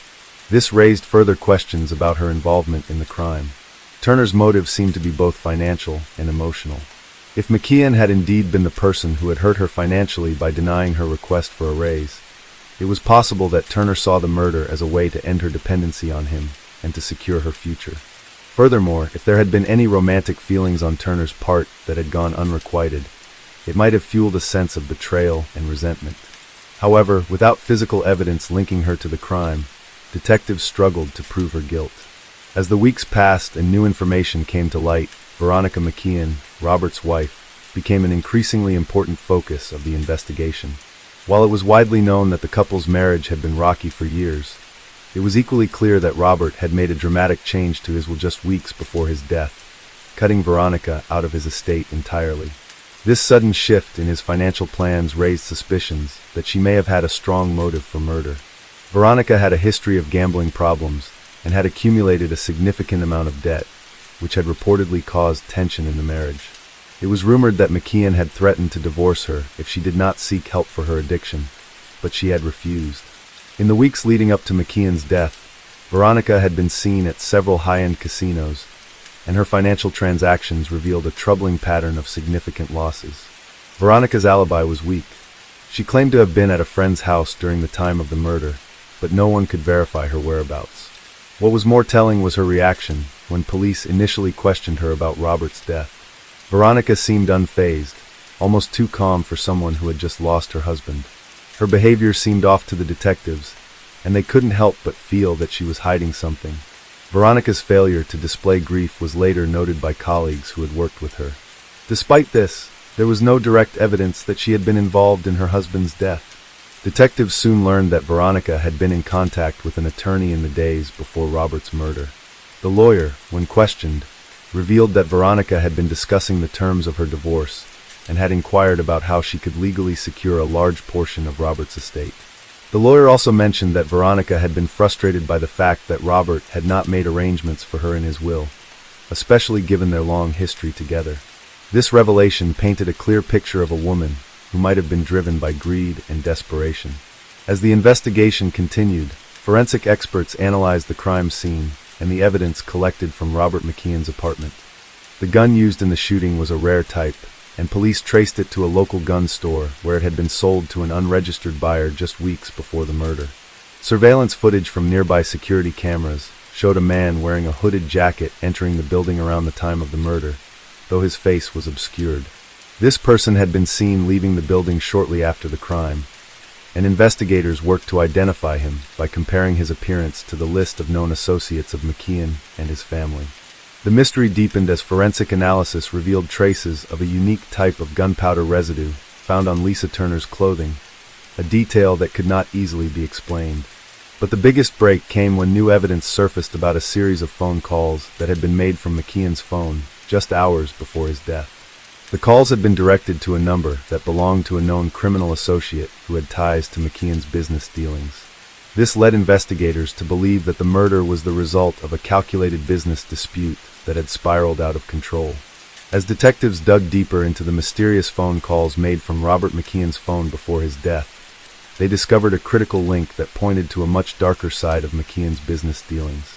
The number he had dialed belonged to none other than Victor Choi, a notorious figure in New York's underground network.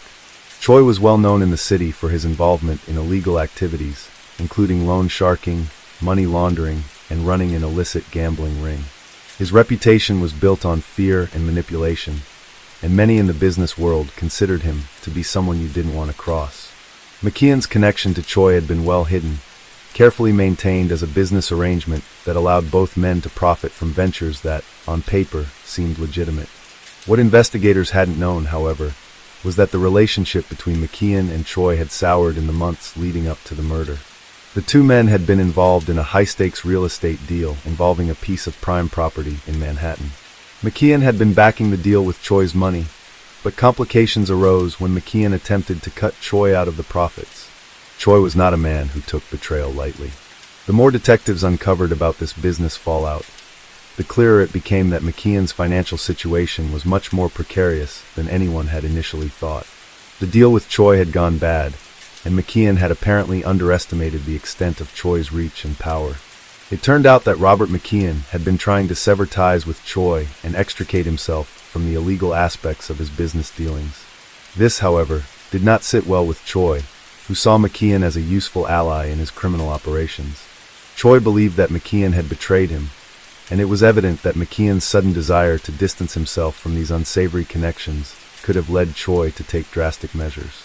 Investigators found that McKeon had made several calls to Choi's associates in the days leading up to his death, seeking a way out of the criminal underworld while keeping his business empire intact.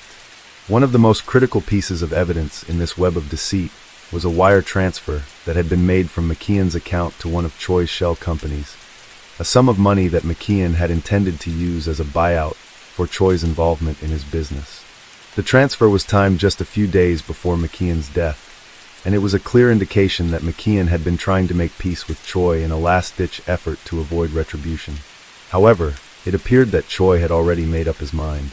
McKeon's plan to sever the financial tie was simply too late. As investigators pieced together the final moments leading up to McKeon's murder, they learned that the phone call McKeon had made to Choi was not an isolated event. In fact, McKeon had arranged to meet Choi on the night of his death, in a final attempt to settle their differences. This meeting was scheduled to take place in McKeon's penthouse apartment, and it was clear that McKeon had hoped to negotiate a deal that would allow him to escape Choi's grip. The meeting, however, never took place. Instead, it seemed that Choi had sent one of his enforcers to McKeon's apartment to ensure that the deal would not be finalized. One of Choi's trusted men, a hitman by the name of Ivan, the Hammer Petrov, had been dispatched to make sure that McKeon wouldn't walk away from the deal. Petrov, a Russian national with a history of violent criminal acts, had a reputation for carrying out his assignments with brutal efficiency. His methods were well known in the criminal underworld, and he was feared for his ability to eliminate targets without leaving a trace. The hitman was the one who had entered McKeon's apartment that fateful night, under the guise of a business associate. Evidence recovered from the scene showed that McKeon had attempted to defend himself, but it was clear that Petrov was both skilled and well prepared. The struggle between the two men had been violent, but ultimately McKeon had been overpowered. The gunshot that killed him had been fired at point-blank range, and the angle of the shot indicated that McKeon had not been expecting the attack. Petrov had left the apartment quickly, knowing that the job was done. He had removed all traces of his presence, and McKeon's assistant had arrived just after the killer had fled, discovering the grisly scene moments later. The discovery of Ivan Petrov's involvement in the murder was a breakthrough in the investigation, but it didn't bring immediate closure. Authorities needed to find Petrov and bring him to justice. They quickly discovered that Petrov had disappeared, vanishing into the criminal network that spanned both New York and international borders. Choi, for his part, had gone underground as well, likely fearing that his own involvement in the murder would be exposed. With both Choi and Petrov on the run, investigators faced the challenge of locating them and gathering enough evidence to secure an indictment. As the search for Choi and Petrov intensified, law enforcement worked closely with international agencies to track their movements. It wasn't long before they learned that Choi had fled to Asia, possibly to one of his known hideouts in Hong Kong or Macau. Petrov, meanwhile, had reportedly been spotted in Europe, though his exact whereabouts were difficult to trace. It became clear that McKeon's murder was not just a local crime, but part of a much larger network of illegal activities that spanned continents. The case against Veronica McKeon, Robert's wife, continued to evolve as well. Despite the growing evidence against Choi and Petrov, law enforcement remained cautious about ruling her out entirely. Veronica's financial records, combined with her lack of emotional response to Robert's death, made her an ongoing person of interest. In the end, investigators concluded that Veronica's role in her husband's death had been indirect. While she may have been motivated by greed and desperation, it was clear that Choi and Petrov were the masterminds behind the murder. Veronica was eventually charged with conspiracy to commit murder and sentenced to several years in prison. But the focus of the investigation remained on Choi and Petrov, who had orchestrated the violent act from the shadows. Months later, the international manhunt for Victor Choi and Ivan Petrov reached a critical point when Choi was captured in Hong Kong, while Petrov remained elusive. The capture of Choi provided the breakthrough that investigators needed to close the case. In an attempt to secure a lighter sentence, Choi confessed to orchestrating McKeon's murder, providing authorities with crucial details that allowed them to piece together the full scope of the plot. Petrov, however, remained a fugitive, and the hunt for him continued. The murder of Robert McKeon had shaken the business world, exposing the dangerous ties between legitimate business operations and the criminal underworld. The case served as a stark reminder of the lengths people would go to protect their wealth and power, and the deadly consequences that could result from betrayal and greed. As the investigation drew to a close, the story of Robert McKeon's death became one of the most talked-about criminal cases in the history of New York City, a tragic tale of ambition, deception, and the harsh realities of a world that often valued success above all else. Story 9. On the morning of July 18, 2015, the small town of Aberdeen, South Dakota, was shaken to its core by the shocking disappearance of 10-year-old Emily Anderson. She had been walking to a friend's house just a few blocks away, as she did every Saturday morning, excited to spend the day with her best friend, Megan. Emily's parents, Sarah and David Anderson, had been busy preparing for a family outing, and Emily's departure had been a simple, routine event.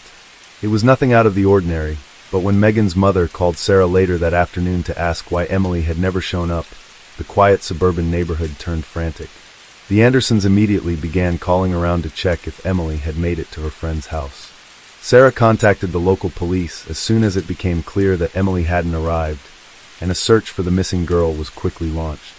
The entire town mobilized, with volunteers scouring the streets, canvassing local businesses, and speaking to neighbors.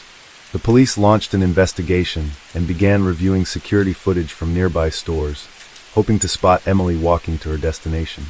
Within hours, it was clear that this was not a simple case of a child getting lost or wandering off. The police began to consider the possibility of foul play when surveillance video from a convenience store nearby showed a dark-colored van slowing down near Emily as she was walking on the sidewalk. The video showed a man with a hooded sweatshirt leaning out of the passenger window, speaking to her briefly before she was seen walking closer to the vehicle. Moments later, the video showed Emily walking out of the frame, but the van remained in the area for several more minutes before speeding off in the opposite direction. The footage was grainy and didn't capture the face of the man, but it was enough to send alarm bells ringing in the investigation. Detective Brian Carter, a seasoned investigator with the Aberdeen Police Department, was assigned to lead the case. He reviewed the video carefully and noted the movements of the van. The vehicle had clearly been waiting for Emily. It wasn't a random event. The man in the van, though his identity was still unknown, seemed to be targeting her specifically. Detective Carter quickly made the decision to put out an Amber Alert across the state. News outlets were notified, and local schools were informed about the case in case there were any further sightings of Emily. The Andersons were devastated, and their worst fears began to take shape. Their daughter had been abducted. The next day, the first clue in the case arrived, but it was unsettling. At 2 a.m., Sarah Anderson's phone rang. When she answered, a deep, gravelly voice came through the receiver. The man on the other end of the line was calm, but there was a menacing undertone to his voice. He claimed to have Emily and demanded a large sum of money for her safe return. He didn't provide specific details about where she was being held, but he warned Sarah that if they went to the police, Emily would be harmed. The caller hung up before Sarah could respond. The police traced the call, but it had been made from a disposable prepaid phone, leaving no traceable location. Despite the lack of details, the authorities were able to act quickly.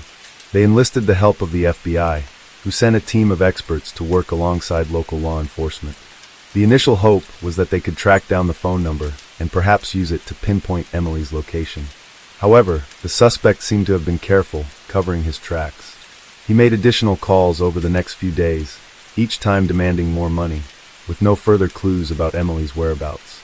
The calls were always short, with no room for negotiation, and each time, the voice on the other end was the same.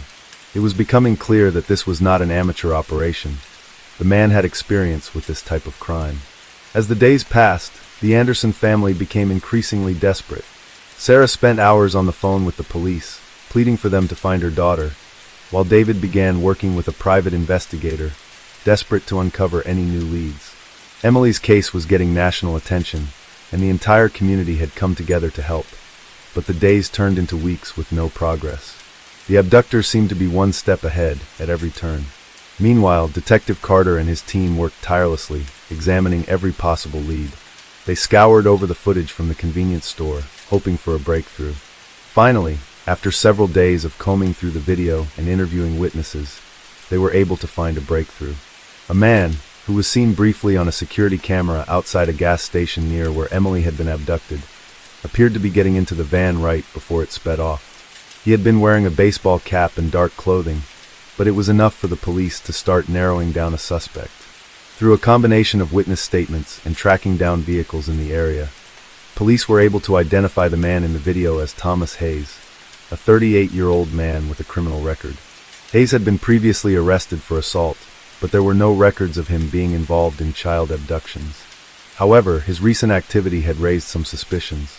His phone records were found to have been linked to the same disposable phones that had been used to contact the Andersons. Detective Carter quickly learned that Hayes had been living in a small rural town several hours away from Aberdeen, where he had recently been evicted from his apartment due to an undisclosed legal dispute. Law enforcement moved quickly to track Hayes down, searching his known locations and speaking to his neighbors. After a tense few days of searching, authorities were able to locate his vehicle parked outside a dilapidated house on the outskirts of town. The FBI's Child Abduction Rapid Deployment (CARD) team was deployed to assist in the search, and they organized a raid on the house where Hayes was suspected to be hiding. When officers entered the house, they found the basement door locked. They broke it down and, to their relief, discovered Emily alive but in a state of shock. She had been kept in a small, windowless room, bound to a chair. While she was physically unharmed, it was clear that she had been traumatized by her ordeal. The authorities immediately took her to a hospital for medical evaluation and to ensure her well-being. As for Thomas Hayes, he was arrested on charges of kidnapping, child endangerment, and several counts of assault. During his interrogation, Hayes confessed to abducting Emily, though his motives remained unclear. He claimed he had been following orders from a mysterious figure, but he refused to reveal any further details. Detective Carter continued to investigate Hayes's connections, hoping to uncover the full story behind the abduction and whether he had any accomplices.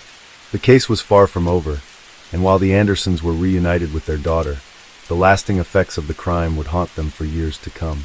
The town of Aberdeen, once filled with peace and security, was forever marked by the kidnapping of Emily Anderson, a case that would leave a lasting scar on a community that never expected something so terrible to occur. The events of that summer would continue to ripple through their lives as the investigation into Thomas Hayes unfolded, revealing dark secrets that no one could have anticipated. In the days following the discovery of Emily's whereabouts, the investigation into Thomas Hayes deepened. The community, though relieved by the safe return of the young girl, was still gripped by the lingering fear that someone so dangerous had been hiding in their midst. While Emily's family focused on her recovery, the authorities continued to piece together the puzzle that led to her abduction. Hayes, having been taken into custody, was now under the watchful eyes of detectives, and every detail of his life was scrutinized. Hayes, however, was an enigma. His past wasn't filled with violent crimes, at least not in a way that would have prepared the police for such an act.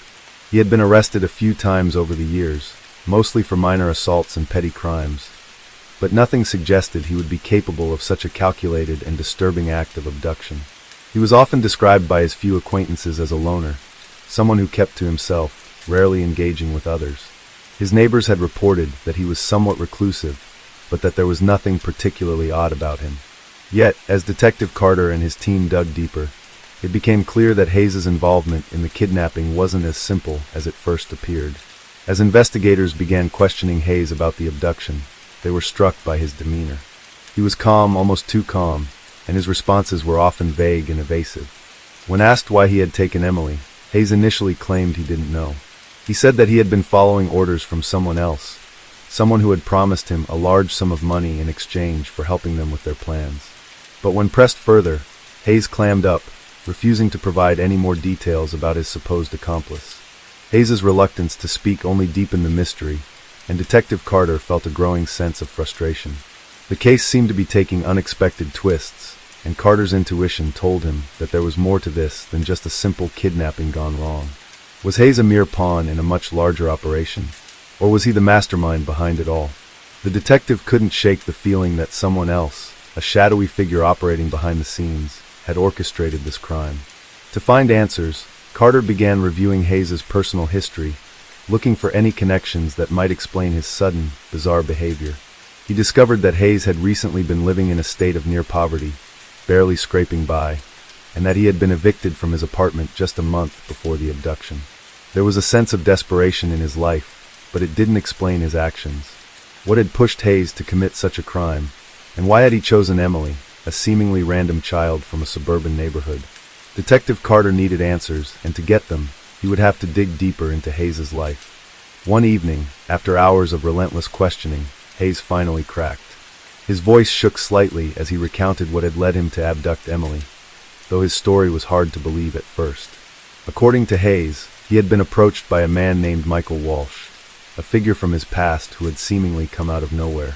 Walsh was someone Hayes had known years ago, someone who had always been involved in shady dealings. Hayes claimed that Walsh had tracked him down and offered him a deal, help him with a job, and in return, Hayes would be paid enough money to turn his life around. The job, as Hayes later explained, was to abduct a young girl, Emily Anderson, whose parents had significant wealth. Walsh had told Hayes that the Anderson family would pay a large ransom for their daughter's return, and that the money would be split between them. At first, Hayes had been reluctant. He didn't want to get involved in something that could land him back in prison, but Walsh had been persistent. He had shown Hayes that the Andersons were vulnerable, that they had money, and that this would be an easy opportunity for both of them. Hayes, in his weakened state, had eventually agreed, his mind clouded by the promise of a fresh start. As he spoke, Hayes described how he had watched Emily for several days before the abduction. He had kept an eye on her routine, when she left for her friend's house, when she would return, and where she typically walked. It became apparent to him that she would be the perfect target, and once he made the decision to go through with it, everything seemed to fall into place.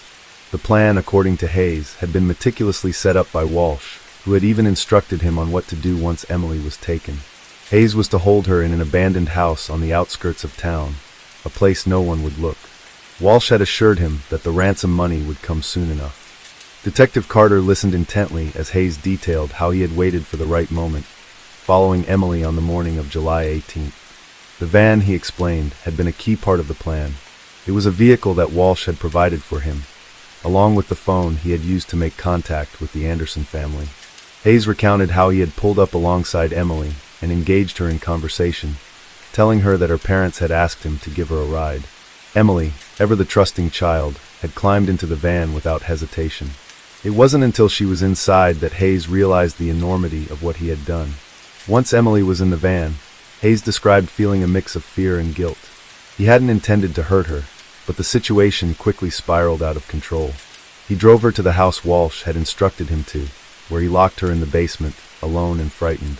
Despite his growing unease, Hayes followed Walsh's orders, making the phone calls to the Andersons and demanding the ransom. He told the family he would not release Emily unless they paid the large sum of money he had specified. Detective Carter could see the guilt in Hayes's eyes as he spoke, but it was clear that Hayes's involvement in the crime was more than just an act of desperation. He had made a choice, albeit a tragic one, and had played an active role in the kidnapping. However, Carter was still left with many unanswered questions. If Hayes had been acting on Walsh's instructions, then where was Walsh? Who was this mysterious figure pulling the strings? As Carter left the interrogation room that night, he felt a renewed sense of urgency. The discovery of Michael Walsh's role in the abduction was now the key to solving the case. With Hayes's confession in hand, the investigation turned to tracking down Walsh, and Detective Carter knew that finding him was the next crucial step in uncovering the full extent of the crime. However, Walsh had disappeared as quickly as Hayes had, and the clock was ticking, not only for the sake of the investigation, but also for the safety of other potential victims who may still be under Walsh's influence. As Detective Carter and his team moved forward with their search for Michael Walsh, the sense of urgency grew more palpable. Time was not on their side, and every hour that passed seemed to bring them closer to a breakthrough, or potentially another tragedy. The confession from Thomas Hayes had provided a critical lead, but Walsh was still an enigma. Who was this man, and why was he so elusive? Had he disappeared entirely, or was he still in the area, watching, waiting? Detective Carter couldn't help but feel the weight of the situation, knowing that the fate of the case rested on tracking down this mysterious figure. The investigation into Walsh's background revealed little at first. Hayes had spoken about him in vague terms, describing him as a figure from his past who had fallen off the radar for several years. But Carter's instincts told him that Walsh wasn't just some random criminal. There was something more to him, something that made him particularly dangerous. Carter began to focus on Walsh's possible connections to organized crime. It was a gut feeling, but the more the team delved into Walsh's past, the more it seemed plausible. He had lived in several states across the country, each time making an appearance in towns that were known for having a high concentration of criminal activity. Through their search, investigators learned that Walsh had a history of involvement in shady dealings, small-time scams, blackmail, and even connections to illegal gambling rings. But there was one thing that stood out. He had a reputation for being meticulous, a master manipulator who could convince people to do his bidding.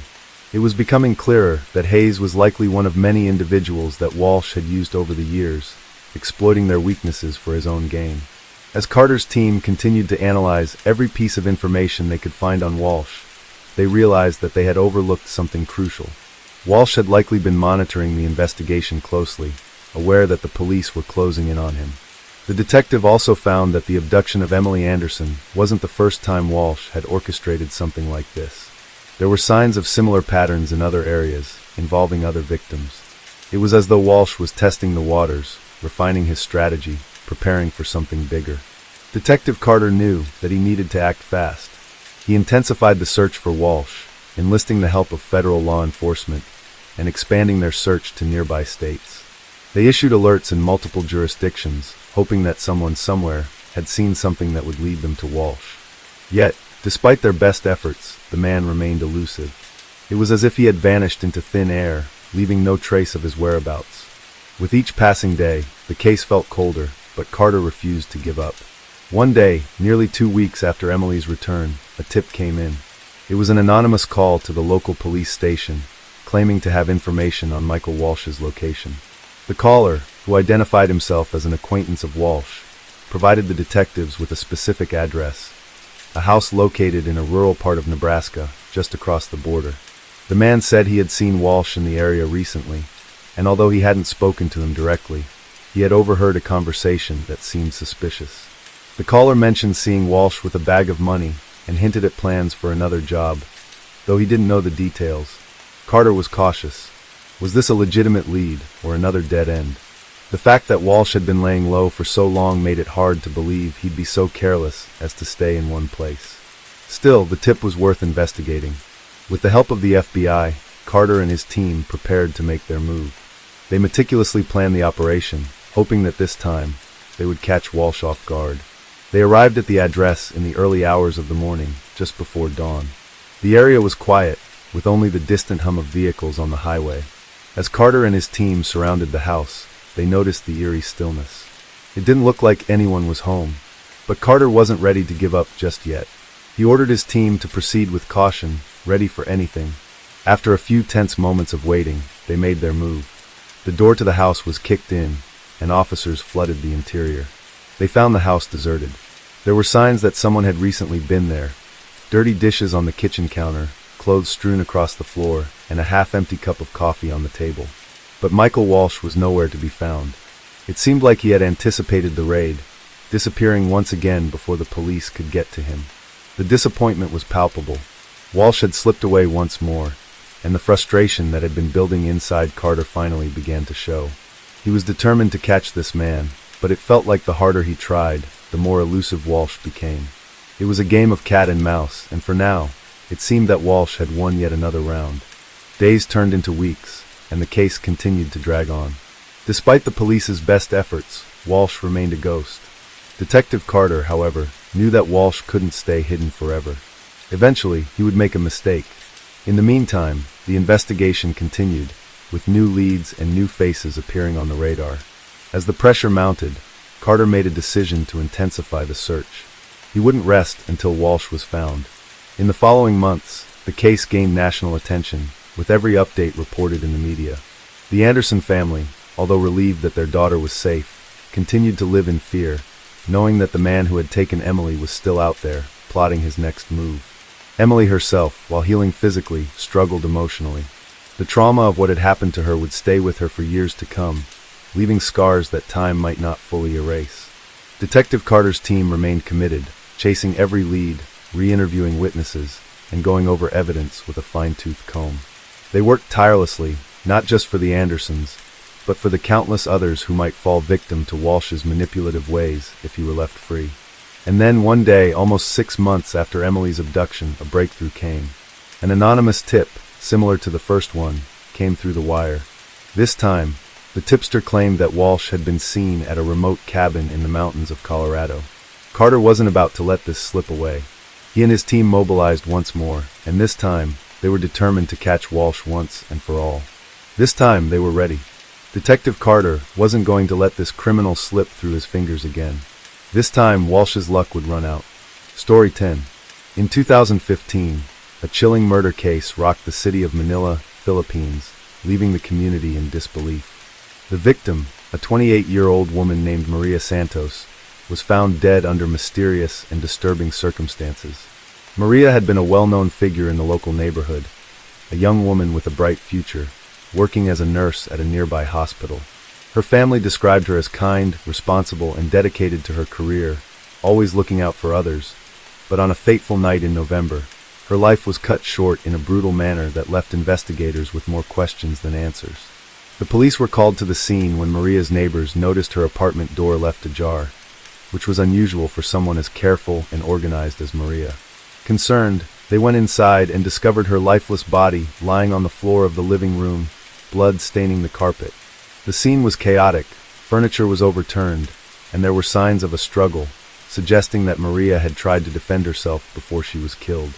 Her phone was missing, and there were no obvious signs of forced entry, leading investigators to believe that the killer was someone Maria knew. But who? Detective Ernesto Reyes, a seasoned investigator with a reputation for solving high-profile cases, was assigned to lead the investigation. As he arrived at the crime scene, he was struck by the eerie calmness that seemed to hang in the air, despite the brutality of the crime. He knew this case would be challenging, but something about it felt different. Maria's death didn't seem to fit any of the usual motives he had seen in his years on the force. There were no signs of robbery, and her belongings appeared untouched. Reyes suspected that the killer's motive was something more personal, but the details remained frustratingly elusive. The first step was to gather information about Maria's life. Detective Reyes and his team interviewed her family, friends, and colleagues. They learned that Maria had been living alone in the apartment, having recently ended a long-term relationship with a man named Rafael Torres. Rafael, a businessman in his early 30s, was described as charming and ambitious, but his relationship with Maria had become strained in the months leading up to her death. Friends and family revealed that the two had been having ongoing arguments, mainly over Rafael's controlling behavior and jealousy, which had begun to take a toll on Maria's well-being. Detective Reyes quickly identified Rafael as a prime suspect. The relationship between the two had ended bitterly, and there were reports of emotional abuse. Maria's friends recalled incidents where Rafael would show up uninvited to her apartment, confront her about her social life, and accuse her of being unfaithful. Maria had confided in her close friends about feeling trapped in the relationship, and there were even rumors that she had started seeing someone new. This only seemed to fuel Rafael's anger and resentment. Rafael was brought in for questioning. His demeanor during the interrogation was calm, even aloof, as he denied any involvement in Maria's death. He claimed to have been at a business meeting at the time of her murder and presented an alibi, which was corroborated by several of his colleagues. However, Detective Reyes wasn't convinced. The more he questioned Rafael, the more he began to notice small inconsistencies in his story. Rafael's calmness seemed too rehearsed, and there was an underlying sense of defensiveness in his tone, as if he were trying to hide something. Reyes pressed him further, but Rafael stuck to his alibi, denying that he had any reason to harm Maria. Despite his initial suspicions, Reyes knew better than to make assumptions based solely on emotional tension. He decided to dig deeper into the relationship between Maria and Rafael, hoping that there would be a more tangible lead that could link him to the crime. Reyes ordered a thorough forensic investigation of Maria's apartment and her personal belongings, and soon, a small but crucial piece of evidence emerged. A set of fingerprints, belonging to Rafael Torres, was found on the handle of Maria's front door. While this alone was not definitive proof of his guilt, it was enough to warrant a closer examination of Rafael's involvement. As the investigation continued, Detective Reyes also discovered a new lead, Maria's phone. Though it was missing from the crime scene, records from the phone company indicated that it had been used the night of the murder, shortly after Maria's death. The phone's last known location had been traced to a location near Rafael's office, suggesting that he may have been in the vicinity when Maria was killed. When Reyes confronted Rafael with this information, his composure began to falter. For the first time, he seemed rattled, but he quickly regained his composure and insisted that someone must have stolen Maria's phone. Reyes, sensing that they were closing in on the truth, decided to take a different approach. Instead of focusing solely on Rafael, he turned his attention to the broader context of Maria's life. He began to investigate her work environment, speaking with colleagues and examining her daily routine. It was there that Reyes uncovered a surprising detail. Maria had been involved in a hospital charity event just days before her death, an event that had attracted significant attention from local media. Maria had been one of the key organizers of the event, and her work had earned her praise from both her colleagues and the community. However, the charity event also shed light on another aspect of Maria's life that had gone unnoticed by her family and friends: her growing involvement with a donor named Carlos Delgado. Delgado was a wealthy businessman with connections to the healthcare industry, and he had made large contributions to the charity. Maria and Carlos had been seen together on several occasions at the event, and there were whispers among the staff that the two had developed a close friendship. Some of her colleagues even hinted that the relationship might have become romantic. Detective Reyes couldn't ignore this new lead. While Rafael remained the primary suspect, the possibility of a love triangle involving Carlos Delgado couldn't be dismissed. Reyes interviewed Carlos, and while he appeared genuinely distressed over Maria's death, something about his demeanor raised a red flag. Carlos was cooperative during the questioning, but seemed to downplay the depth of his relationship with Maria. He insisted that they had only been friends, but Reyes wasn't sure. There was something about Carlos's reactions that felt like he was hiding something. As Reyes followed this new line of inquiry, he started to piece together the complex web of relationships surrounding Maria's death. Was Rafael truly the one behind her murder, driven by jealousy and anger, or was there another motive at play? The investigation was no longer just about one man's obsession. It was about uncovering the truth behind a tangled web of emotions, power, and deceit. It was clear to Reyes that this case was far from simple, and as the pieces began to fall into place, he knew that solving it would require more than just following the obvious leads. Detective Reyes knew that the case had many layers, and unraveling each one would require persistence and careful investigation. He had already spent hours combing through the evidence and the relationships that surrounded Maria.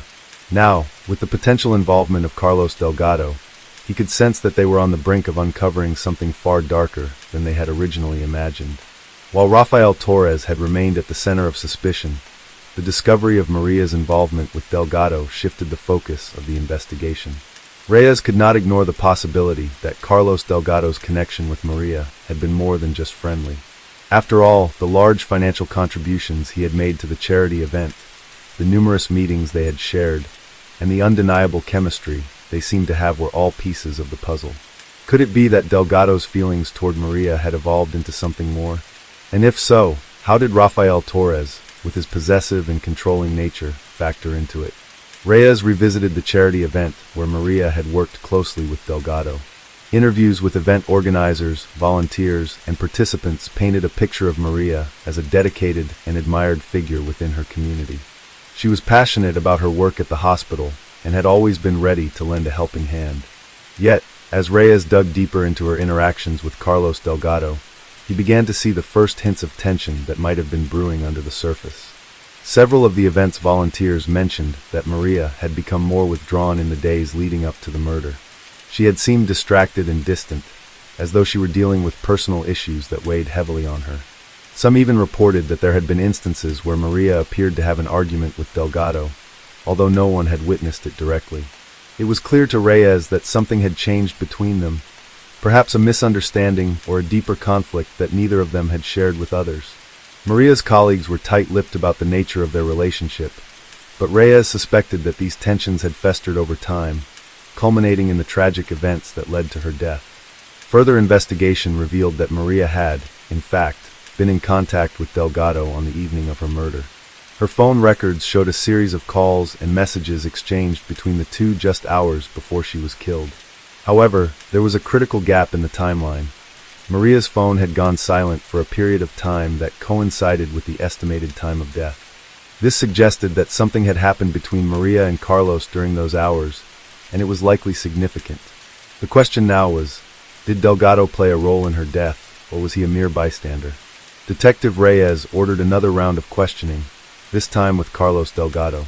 The businessman arrived at the police station with a calm demeanor, his tailored suit and polished appearance in stark contrast to the gravity of the situation. He seemed genuine in his distress over Maria's death, but his answers to the detective's questions were carefully crafted, as if he had rehearsed them. Delgado continued to insist that their relationship had been purely professional and that he had no romantic interest in Maria. However, Reyes couldn't shake the feeling that something was off. The businessman's tight control over his emotions, coupled with his reluctance to go into detail about his last interactions with Maria, only fueled the detective's suspicions. Reyes pressed Delgado further, asking pointed questions about the evening of Maria's death. Delgado's alibi, which claimed that he had been at a dinner meeting with business partners, seemed to check out initially. However, as Reyes pointed out, there was a glaring inconsistency. Delgado had mentioned in his previous statement that he had last seen Maria at the charity event 2 days before the murder. But now he was saying that they had spoken later that evening, just hours before she was killed. Delgado stumbled for a moment, caught off guard by the detective's sharp observations. Reyes could sense his discomfort, and the gap in his story became more apparent with every question. The detective also noticed that Delgado seemed unusually fixated on the details of Maria's death. He asked questions that seemed too specific, as if he were trying to learn more about the case than was publicly known. Reyes, ever the experienced investigator, couldn't ignore the growing suspicion that Delgado might be hiding something. His knowledge of the crime scene details, coupled with the inconsistencies in his timeline, suggested that he was not being entirely forthcoming. In the days that followed, Reyes ordered a thorough search of Carlos Delgado's home and office, hoping to uncover something that would tie him more directly to Maria's murder. Delgado's background was scrutinized, and detectives uncovered a troubling pattern. There were whispers in the business community about Delgado's temper and his tendency to become possessive over women he became involved with. Though he had maintained a public image of a respectable businessman, private reports suggested that he had been involved in several heated confrontations over the years, particularly with women who rejected his advances. Among the items recovered from Delgado's office was a journal that appeared to be his own. Its pages contained a series of cryptic entries, many of which seemed to focus on his feelings toward Maria. There were mentions of jealousy, frustration, and a deep longing for her attention. Some entries indicated that he had begun to feel entitled to Maria's affections, despite her attempts to keep their relationship strictly professional. In one particularly disturbing entry, Delgado wrote, "I will make her see that no one else will love her the way I do. No one else can protect her like I can." The words, though seemingly harmless on their own, now took on a much darker tone in the context of her death. Detective Reyes took these findings to the local prosecutor, building a case against Carlos Delgado based on circumstantial evidence and motive.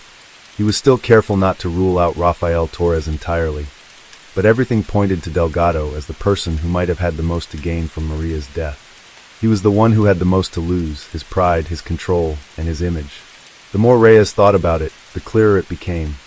Maria had been caught in the crossfire of two men who were unwilling to let go of their desire for her, one driven by jealousy, the other by obsession. With this new information, Reyes knew the case was far from over. There were still unanswered questions, and the investigation was only beginning to scratch the surface of the toxic relationships that had surrounded Maria. The truth would come to light eventually, but for now, Reyes was determined to follow the trail wherever it led, no matter how murky or dangerous it might become. He knew that solving this case would require not just facts, but a deep understanding of the human heart, and the darkness that sometimes lurked within it. Detective Reyes continued to unravel the web of deception that surrounded Maria's death.